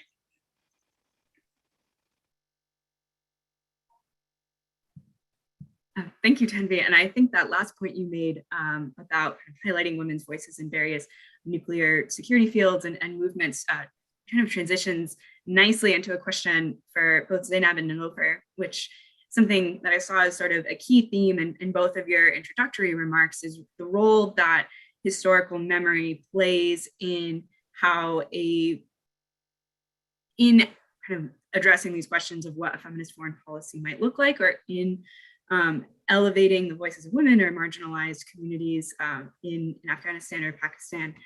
So I was wondering if you both would be able to respond to the question of historical memory. Perhaps Zainab, if you would like to elaborate on some of the points that you raised in your piece, and Nilofer, perhaps if you'd like to elaborate on the point that you raised in the opening remarks about women's roles changing very much during various kind of political periods in Afghanistan, and the role that public memory and how kind of history is crafted and remembered kind of may play in shaping a more gender conscious approach. So I'll start first with Zainab and then move over to Nilofer, and you're both also welcome to respond to the representation question earlier as well. Yeah, thank you, Brigitta. I think I just want to say that I'm really appreciative of Dr. Sakhi's use of history as well, because like I said before, there is no pedagogical intervention unless and until you go back and retrace those steps, that what exactly happened, where it happened, and why it happened. And I feel like that this particular narrative of inability that Dr. Sakhi was also talking about, that women cannot do XYZ things, or that they're incapable of doing this, or that they cannot stand next to men and perform in these very masculinized activities, also come from this historical reformation or this distortion of narratives that we see right now. And I think the current problem of Pakistan, especially with adding Dr. Kulkarni's points on representation as well. And of course, South Asia has its many, many examples of AC rooms and drawing room conversations about feminism, especially. But what we see is that representation is sort of tackled when it comes to elite circles. And in one of my paragraphs in the essay, I did say that, we've had the firsts that are very important. We've had the first prime minister, we've had the first female foreign minister, we've had the first ambassador to the United Nations. We've had all of those very important first, but now we have to move past that and see that how can we include women in discourse? How can we include women in the actual making of political foreign policies that are going to very much reform the state and its current political standing right now?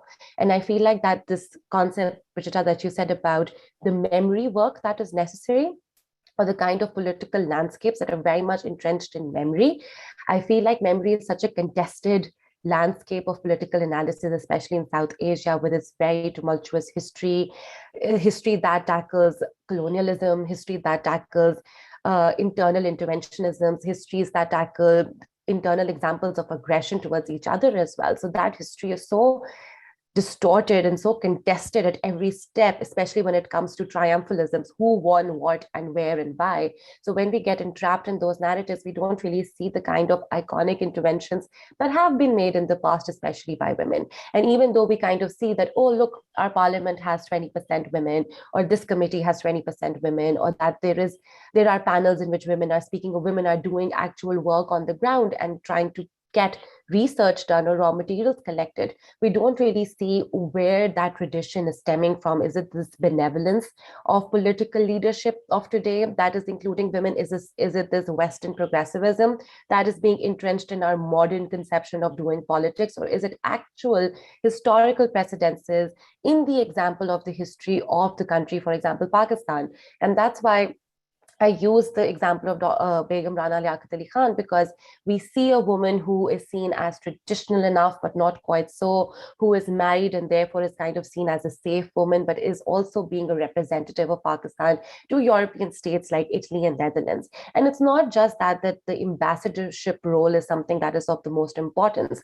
Her role as a feminist icon for producing institutions such as the All Pakistan Women's Association, actually starting a narrative in which feminism is not just focused or curtailed towards or limited by the concept of womanhood, but is also talking about refugee crisis, is talking about rehabilitation, is talking about health, is talking about education, is talking about border making, is talking about warfare and how critical it is to talk against it, or how important it is to have women represented in every realm of political leadership and activity.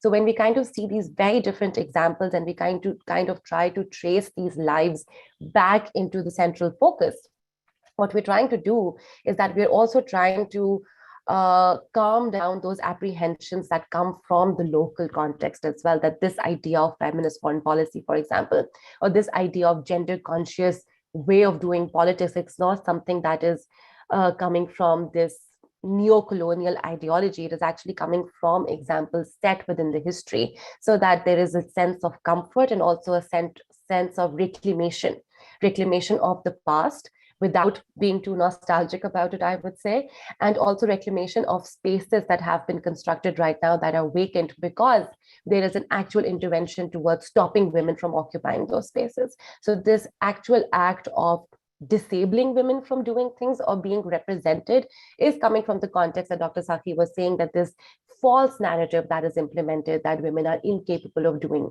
these acts. And that's why you have this example and you say that, oh no, actually in the 50s and the 60s, we have these examples. So therefore, the theory that women cannot do XYZ work is kind of debunked as well. So you need those historical examples to come together and produce a much bigger problematic of women's representation in politics that goes beyond just representation and talks about active participation and also implementation within ideology as well. It is not just that there are 20 women's signature on a policy that is as masculinized or that is as mainstream or as conventional or repressive as it was before, but also bringing in a new perspective that is challenging the status quo and that is producing a newer way of practicing this privilege and practicing politics as well. So that's what I think, that how important it is to do the memory work, to go back into history, to produce examples to support present narratives of how women can do politics in a better manner, and to actually keep yourself in check as well, to kind of create this reflexive idea of learning from the past, not just copy pasting it into the present, but also producing a larger trend of women participating in politics rather than just, going back and staying there, being stuck in the past that South Asia is sort of labeled as doing so as well. So yeah. Thank you. And Nilofer, on to you.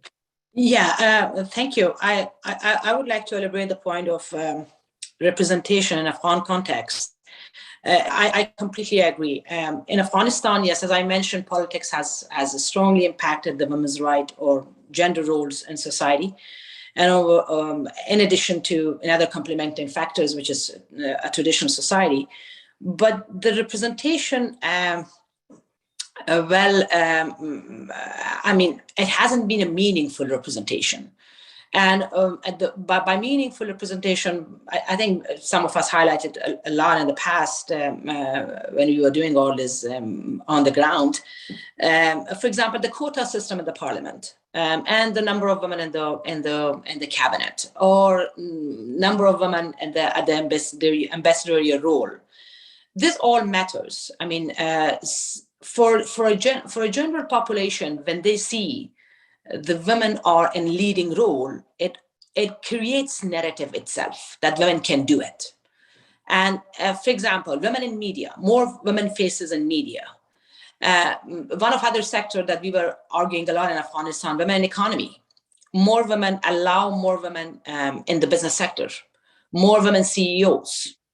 So this representation to give an image of women leadership, that is very important. Of course, that's very important. And that has a strong impact on building narratives and also enable environment at the social level, at the societal level, actually, for people to accept women's position and role in different parts of society. That has two impacts. Though with all that I said, if it's not politicized, right? If the entire process of representation is not politicized, if rulers, leaders, politicians are not using women as a tool, women's rights or women or gender role as a tool in order to gain more support or influence. And that we have seen that happen, because that is then temporary gains. That doesn't have sustainability. That representation will not have any kind of long-term impact on society. That's exactly what we have seen in the Afghanistan context, all right? And because it is not part of this, there's not a general, or there's not a discourse of representation and the impact of representation in society. Therefore, that discourse never happens among the population, among the people at the lower level, right? That remains very elite approach of representation. And that elite approach becomes so politicized in different regime and government. And that politicized representation does not ensure sustainability. And therefore, then, you cannot integrate women meaningfully in different sectors of society, and then forget about the policy of the feminist foreign policy that could include women into the society. So I think for me that meaningful representation matters. That's one element. The second element that I think one of our speakers mentioned here is the women, representing women as a specialized force and very hard topics. For example, one of the speakers beautifully articulated here, security, right? The hard security. I have been arguing this a lot with the policymakers, by the way, that why don't you invite women, specialized women, experts on talking about the hard security issues. And you know that they have their expertise already. We are having a list of women who are specialized in this sector. So it is also a kind of I would name it stereotyping that women are only specialized in soft topics. If it's power, soft power. If it's security, soft security.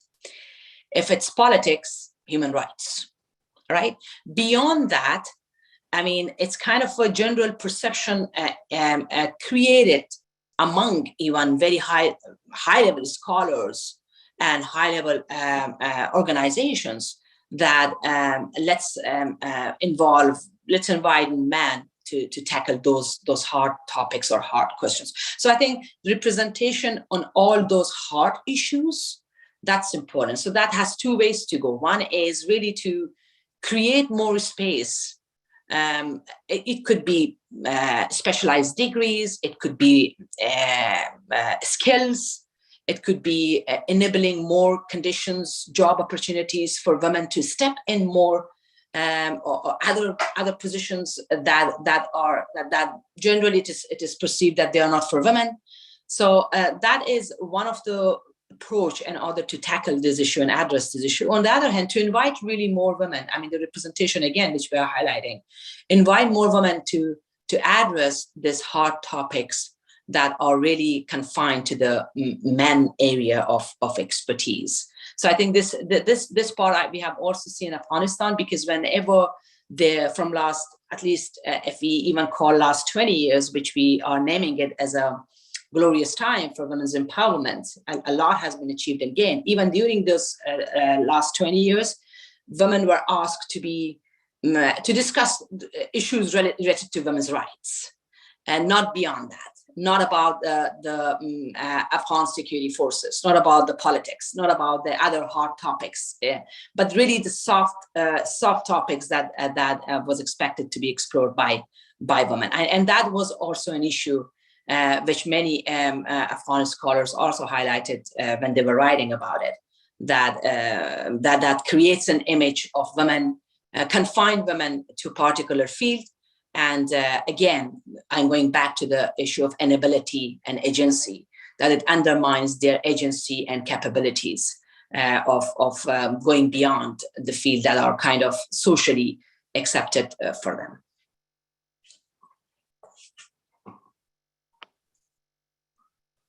Thank you so much, Dr. Saki. Before we move into other questions, I'd like to give Dr. Kulkarni and Zainab a chance to respond if you would like to. I think this has been a really excellent discussion so far. I think, I mean, I'm in agreement with everything that Zainab and Lufar have said, specifically the idea of meaningful representation. And that's something, of course, I did miss out in my own presentation, but I'm in full agreement of, whenever we're talking of representation, we also need to look at how meaningful and effective it is. That said, I'll leave it to Zainab. Yes, of course. I mean, I'm also in complete agreement with everything that is being said, but I think that kind of really leads to this idea that Dr. Saki has also kind of promoting and is making us think actually about that, this idea that we kind of think that women are capable of certain aspects of the political regime and not the others, and that kind of then curtails their leadership as well. And that's why it's so difficult for us in South Asia, for example, to imagine women or accept women in leadership roles unless and until it's coming from this politics of privilege, or it's coming from this politics of patronage or dynastic politics especially. And I think that really needs to be questioned as well, because sometimes we kind of see, or we kind of really rely on these representatives of power. And that's why the question of representation is so important. And that's why the question of history and studying history is so important, be it from an anthropological sense, or be it from a security studies sense, or be it from a political science sense, because whatever has happened in the past kind of gives you this manual of things that should not be repeated and things that need to be furthered as well. Similarly, with the example of Begum Rana Liaquat Ali Khan, and I'm bringing that in because that does connote a certain sense of politics of privilege as well. But that doesn't mean that we kind of stick to that model and only let a specific class of women come in and represent these issues. And we have on-ground movements in Pakistan, for example, the Aurat March that is gaining a lot of traction these days, or the Women's Action Forum, or the Lady Health Workers right now. So this kind of idea that women can only be a part of soft politics, like Dr. Saki was saying, or can only be a part of academic circles, or can only be a part of doing field work, whereas we have issues of health, we have issues of economic disparity, we have issues of reproduction rights, we have issues of actual political representations and the act of doing politics. And that's why I'm using it as a verb, because we kind of see women or curtail them within those theoretical aspects, and whatever looks great or whatever feels great for that representational quality. But what we don't really do is include those aspects and change the way of doing politics. And that's why I feel like the idea of feminist foreign policy is not just a feminized foreign policy or a foreign policy in which you add a couple of more women and you're like, okay, we're done. It's actually a way, a different way of reforming what foreign policy means in a world that is as transnational and as global as ours. And especially with narratives of women who might be seen more empowered in some areas and less empowered in others, geographically speaking, it is very important for South Asia to recognize its own examples and kind of show that this is the way we can accept a feminist foreign policy, the way it actually is not in constant struggle with what we believe to be feminist or not, but is actually coming from a customized sense of self and a customized sense of being political as well. So I think it's very important that we kind of share those values as well in a transnational world, but also customize them according to our boundaries and according to where we are right now, if we have to talk about its progression as well. So yes, I would say that this actually kind of, really adds up and makes a lot of sense. And I'm just really glad that we are being more aware of historical premises and the act and, the job of doing memory work, which is so important and is kind of also highly represented by people in the status quo, because the very act of writing history or the very act of producing icons is something that is very much curtailed by a particular class of people. So standing here or sitting here and saying that these are the examples that we need to go back to and learn from and produce newer, better prototypes is something that can be seen borderline radical as well. Thank you so much. This has been an excellent discussion. And I think a theme that we've seen across the series and across kind of both of the discussions this morning is on this question of representation, the importance of not sort of relegating to just a particular sphere and for this representation to actually be meaningful and sustainable, which involves sort of the interaction across kind of multiple aspects of foreign policy and domestic policy and economics, and so on and so forth. And I think to transition into sort of the next question, I think that would be great for each of our panelists to respond to, but do feel free to approach it from your own area of expertise. Is just looking at this question of how kind of gender mainstreaming approach similarly is not an isolated aspect of foreign policy. It moves into these multiple sectors. So how might efforts at gender mainstreaming or a gender conscious approach shape dialogue and discussion in other sectors of security making or foreign policy? So Tanvi, I'll hand it over to you first, perhaps to discuss how this might kind of interact with India's national security or nuclear security politics, and then followed by responses from Nilofer and Zainab as well. That's a great question, Bridget, and thank you for that. So the two things that come right to my mind when you ask, how gender conscious approaches or gender mainstreaming can actually shape policy and discourse, is first to really understand how women, how men, women, and people who consider themselves gender non-binary think about these issues, right? To break the stereotypes about even how women look at nuclear weapons, women look at the nuclear infrastructure and security issues surrounding nuclear weapons. In the previous panel, somebody spoke about intersectionality.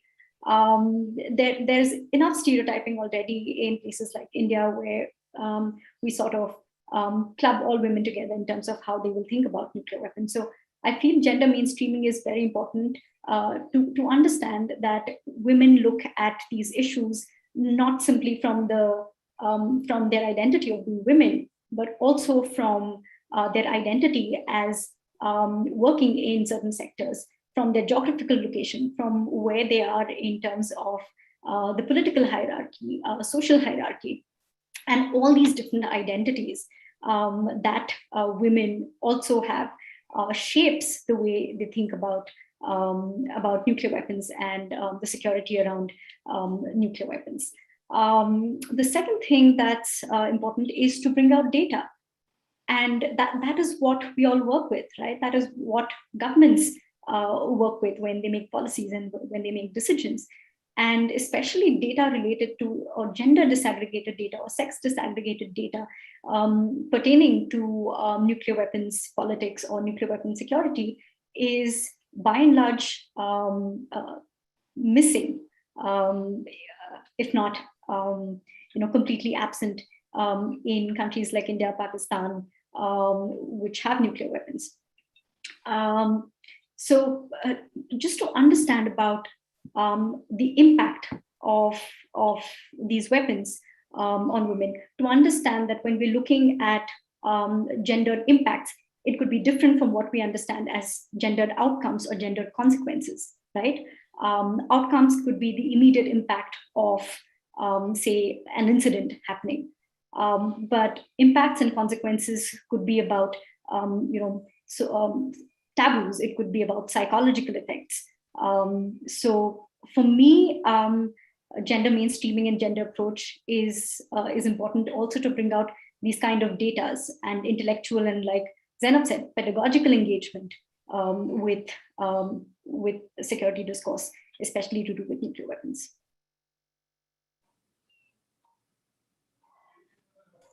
That's it for me. And Nilofer, if you would like to respond next, perhaps thinking through. Go ahead.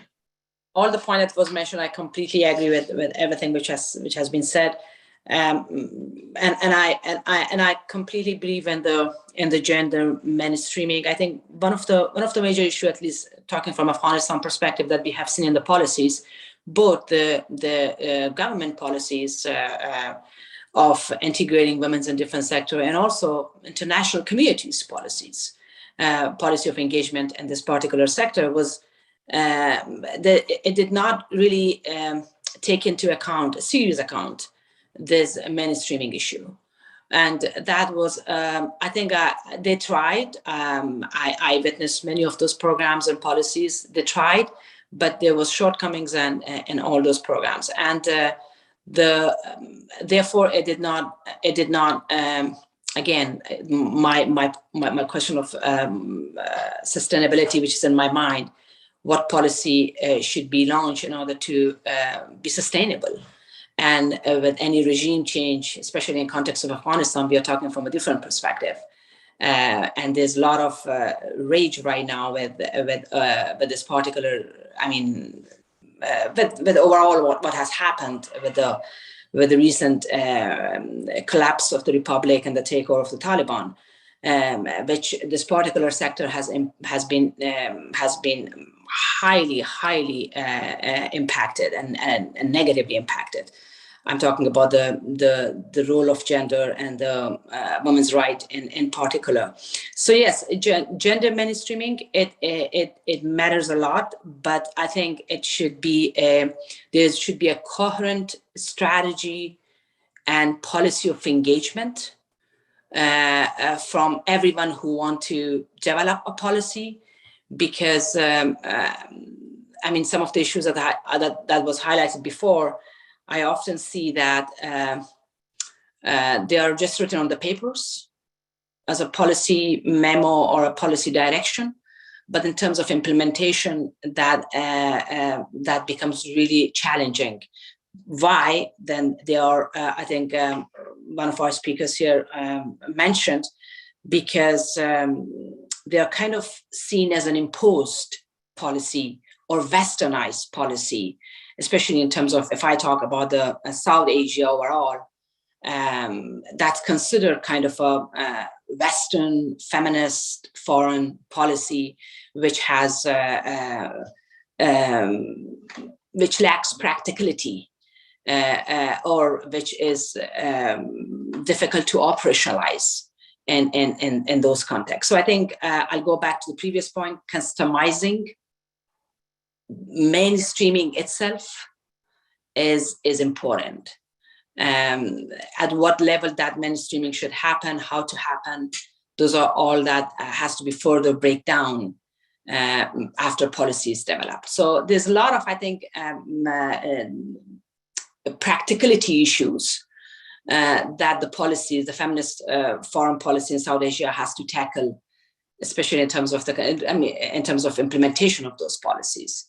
Why? Because of the social restrictions, because of the overall narratives of women's empowerment in these countries, and they differ. I mean, if I talk particularly about the Afghan context, that's completely different from other not very different, but at least if you put it in a different level, it has a different set of stories that requires a different foreign policy of engagement towards more women's right or gender going forward.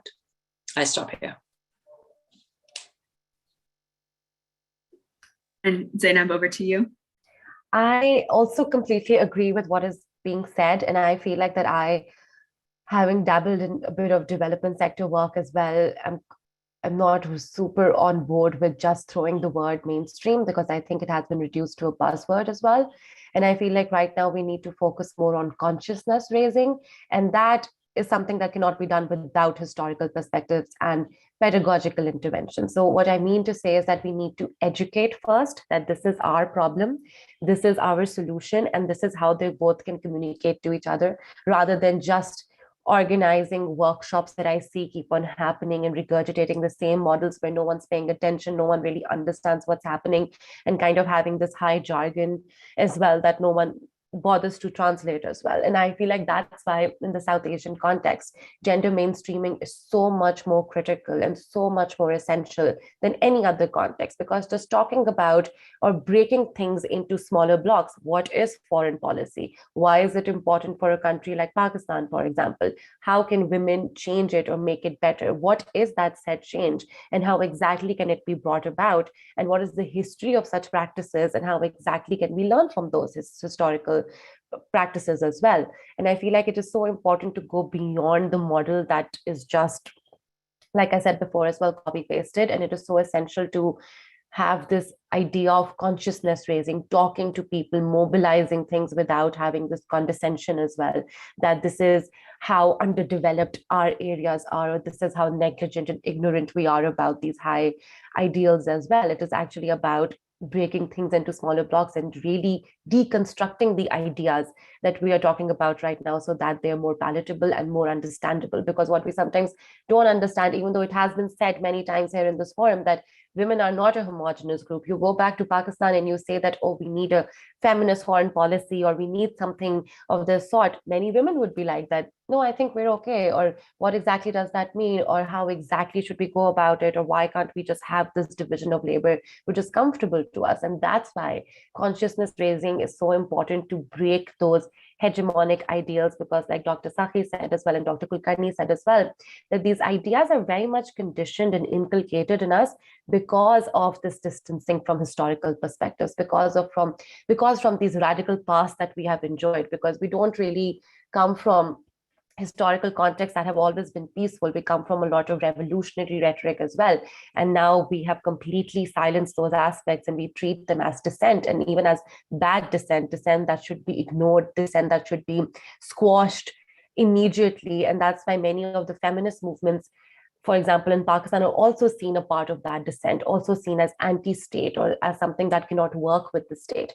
Therefore, gender mainstreaming is something that should not only be the state's job, or it shouldn't be controlled by the state especially. It should be something that should be based on a participatory model where women who are on ground, who are channeling feminist organizations, who are running feminist organizations, should also be a part of the conversation, so that it can be made more flexible, it can be made more reflexive, it can be made more educational as well.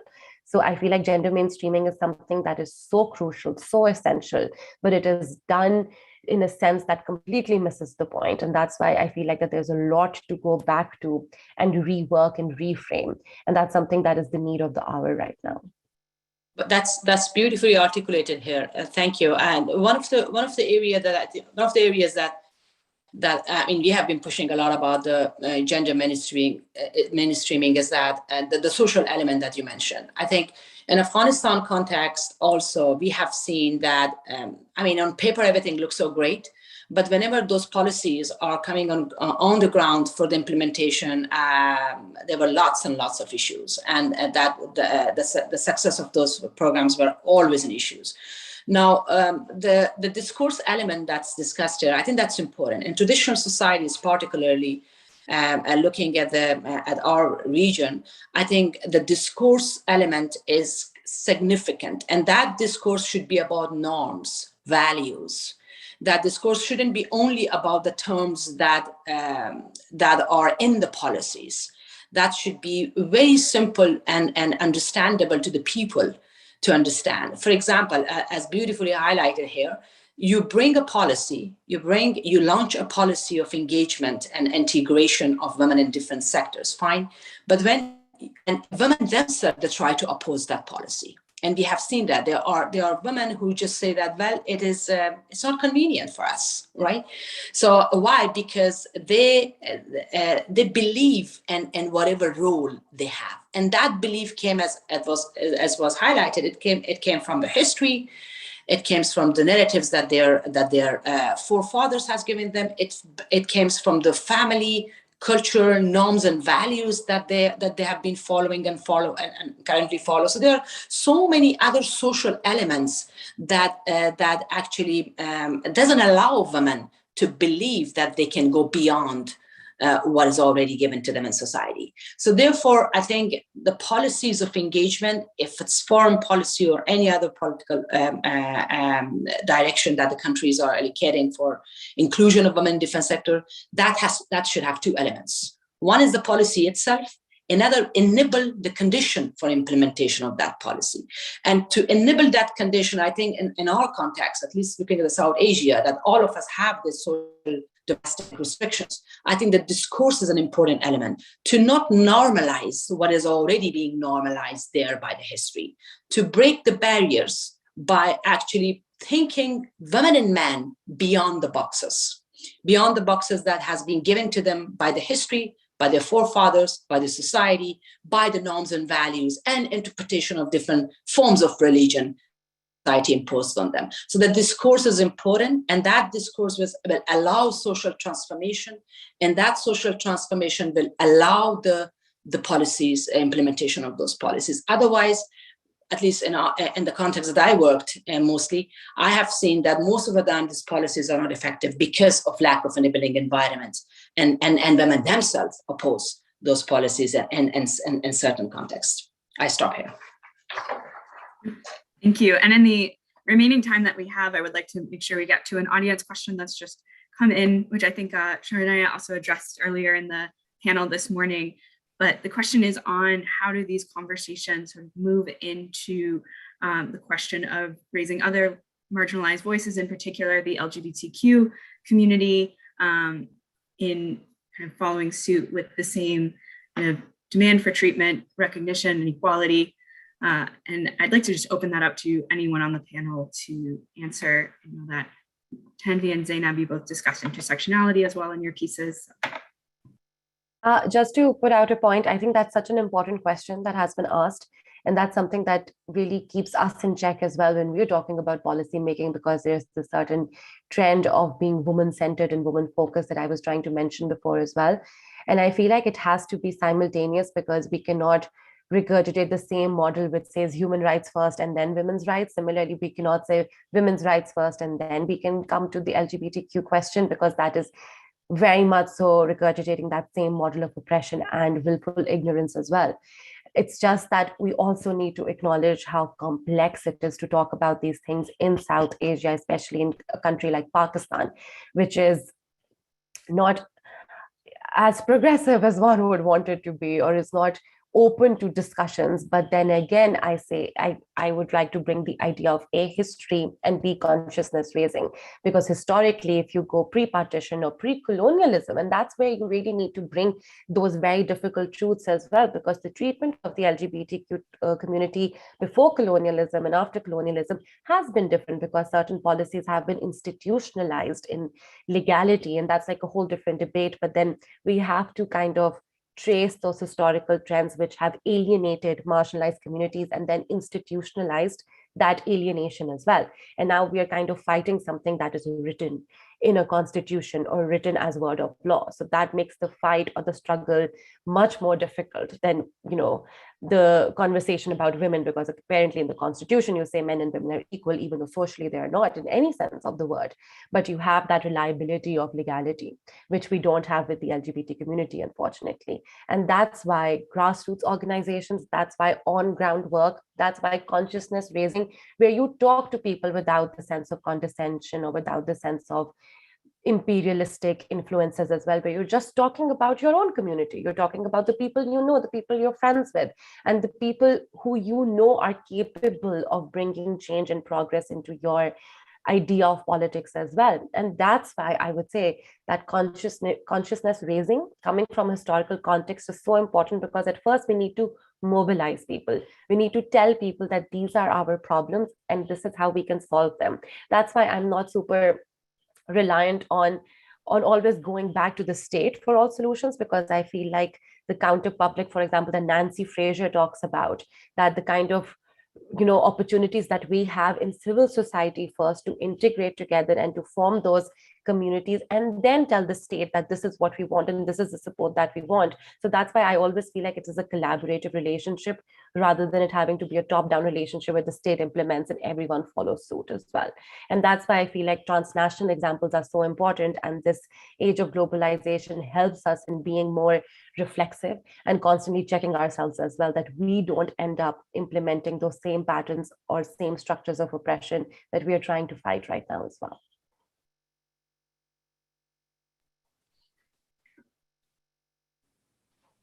So without repeating what Zainab has very beautifully put, thank you so much for this question. And this question really, sort of gives us a constant wake-up call to understand that how, our discourse on gender is also quite limited. And, the idea of gender is a lot more than men and women, and a lot more than the dichotomies and the binaries that we have socially constructed.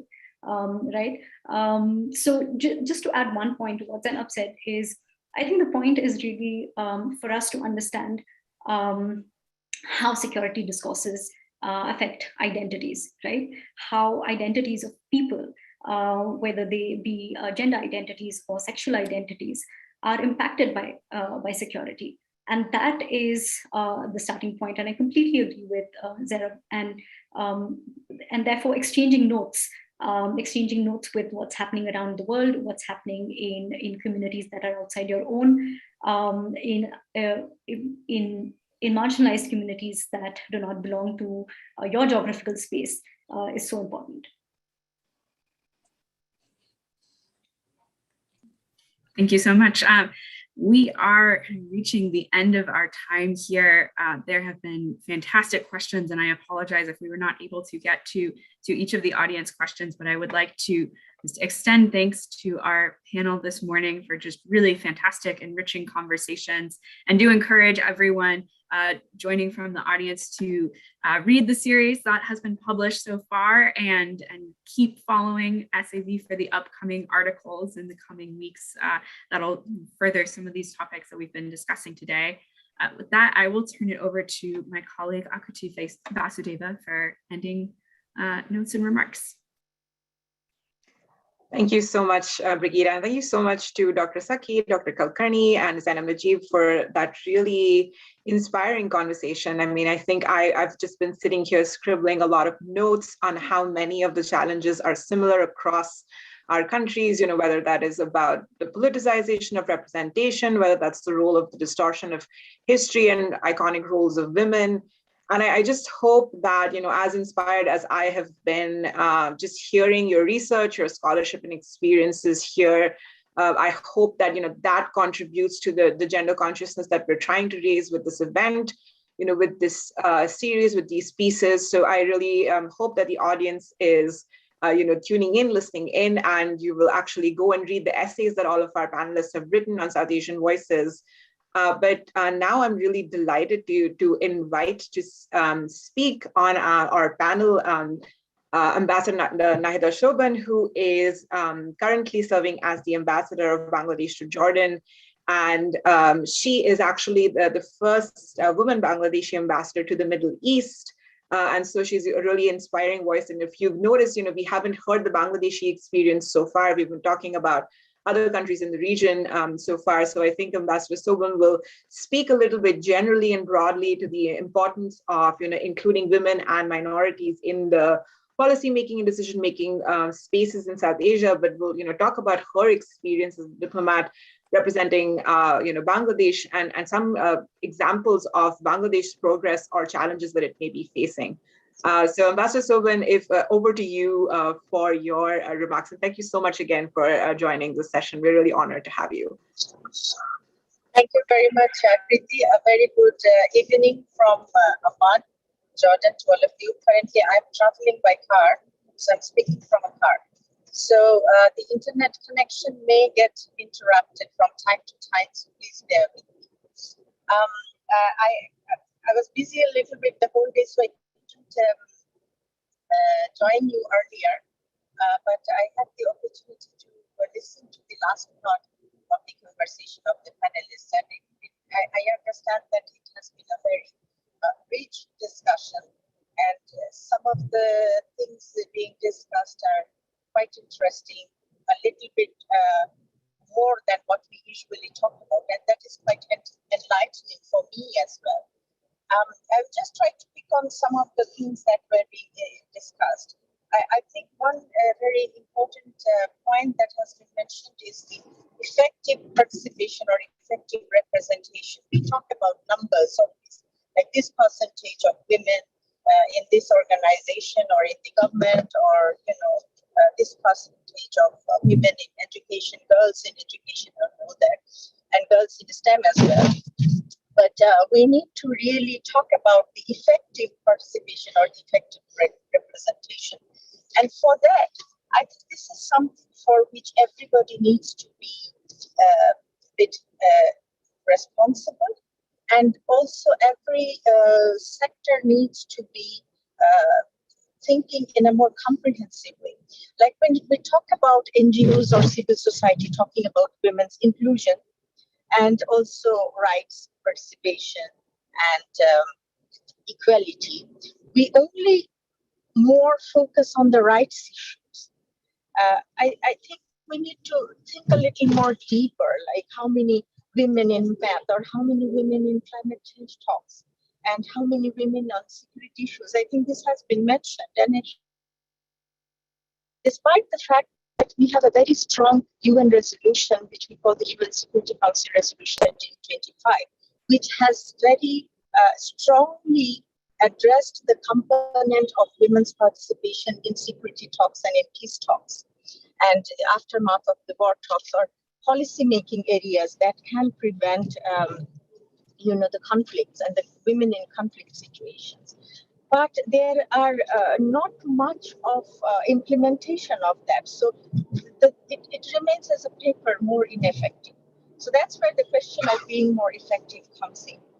And secondly, I think that when we talk about women's participation, women's rights, or gender roles, or whatever we talk about women's, there is a strong need, or I would say a strong gap that I see everywhere at all, because he's talking about or asking for participation of women more, or implementing women's rights. But at least there are some. If we keep on bringing them as a showcase, that would encourage more people. And I can also say a little bit that. For example, today's discussion and this last panel, I don't know about the previous panels, but there might have been some more men representing and talking about the inclusion of women, because otherwise we will be always moving in a circle and never be able to reach our goal of inclusiveness. That's one point. Lastly, in women in foreign policy, we were very glad to have at one point in Bangladesh the first female foreign minister. And Bangladesh is proud, like the other South Asian countries, is proud to have women leadership for a long period of time. In the last 10, 12 years, 11 years actually, we are having one female prime minister, and also the opposition leader is a female, and the Speaker of the House of the Parliament is also a female. And we had one a female foreign minister as well. And from my point of view, she was very successful. But unfortunately, sometimes we see that even when we have a women in leadership role, sometimes it can be some, not all, some from peer group or some from the society tend to focus on where the female leadership is failing because she's a female, and not talking about or focusing or promoting the success stories of female leadership. And that's what we saw here also. That's, I would say, quite unfortunate. And as you say, Jakriti, that I'm the first female ambassador in this region, in the Middle East from Bangladesh. I can sometimes see that it has been very much welcoming because we have a huge number of Bangladeshi female workers working in Jordan.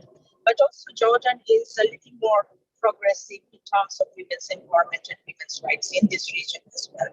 So it has been both challenging, but also welcoming. If I talk about the challenging ways, first thing that I noticed when I joined my embassy here was that even though we have a huge number of female workers here in Jordan from Bangladesh, we had only one female staff in the whole embassy. So we tried to look into that. And with the help of all my colleagues here, we have been able to increase that number. So now we have like 5 female staff members in the office, and one from the local religious minority group as well. So I think that's quite interesting to look at. Sometimes we look at bigger issues. See that when we talk about in more detail, it can make a big change. I give you an example of it may sound like a very minor change, but I think it makes a huge lot of change, or a sort of transformation, I would say, and make a bigger impact than we can think of. Another small area sometimes we overlook is the issue of access to water and sanitation. In my, it's my 26th year in the service, the government service as a diplomat. And when we first joined the Foreign Office, we were challenged to have enough number of washrooms dedicated for women, even in the foreign ministry. But it has changed gradually now. But it was a bit of a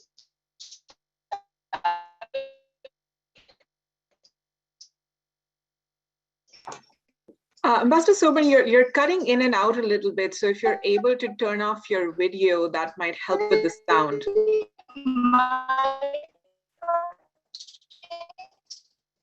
But makes a big difference. That's what I'm trying to say. So when we talk about policy, we talk about implementation, we need to sometimes look into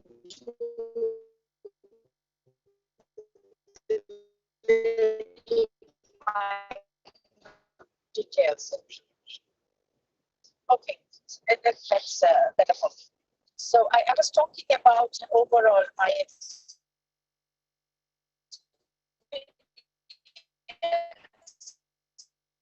Ambassador Sobhan, I'm so sorry. We're cutting. Your sound is cutting out quite a bit. We're not able to hear you, unfortunately. When you talk about bigger issues like policy, security, or very minute detail change, something we might take a look at. Should I continue? We're able to hear you barely, Ambassador Sobhan. If you're able to conclude your remarks, I'd really appreciate it.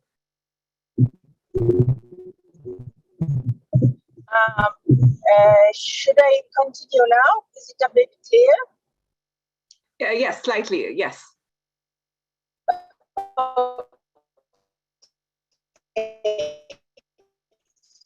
Yeah, just last part.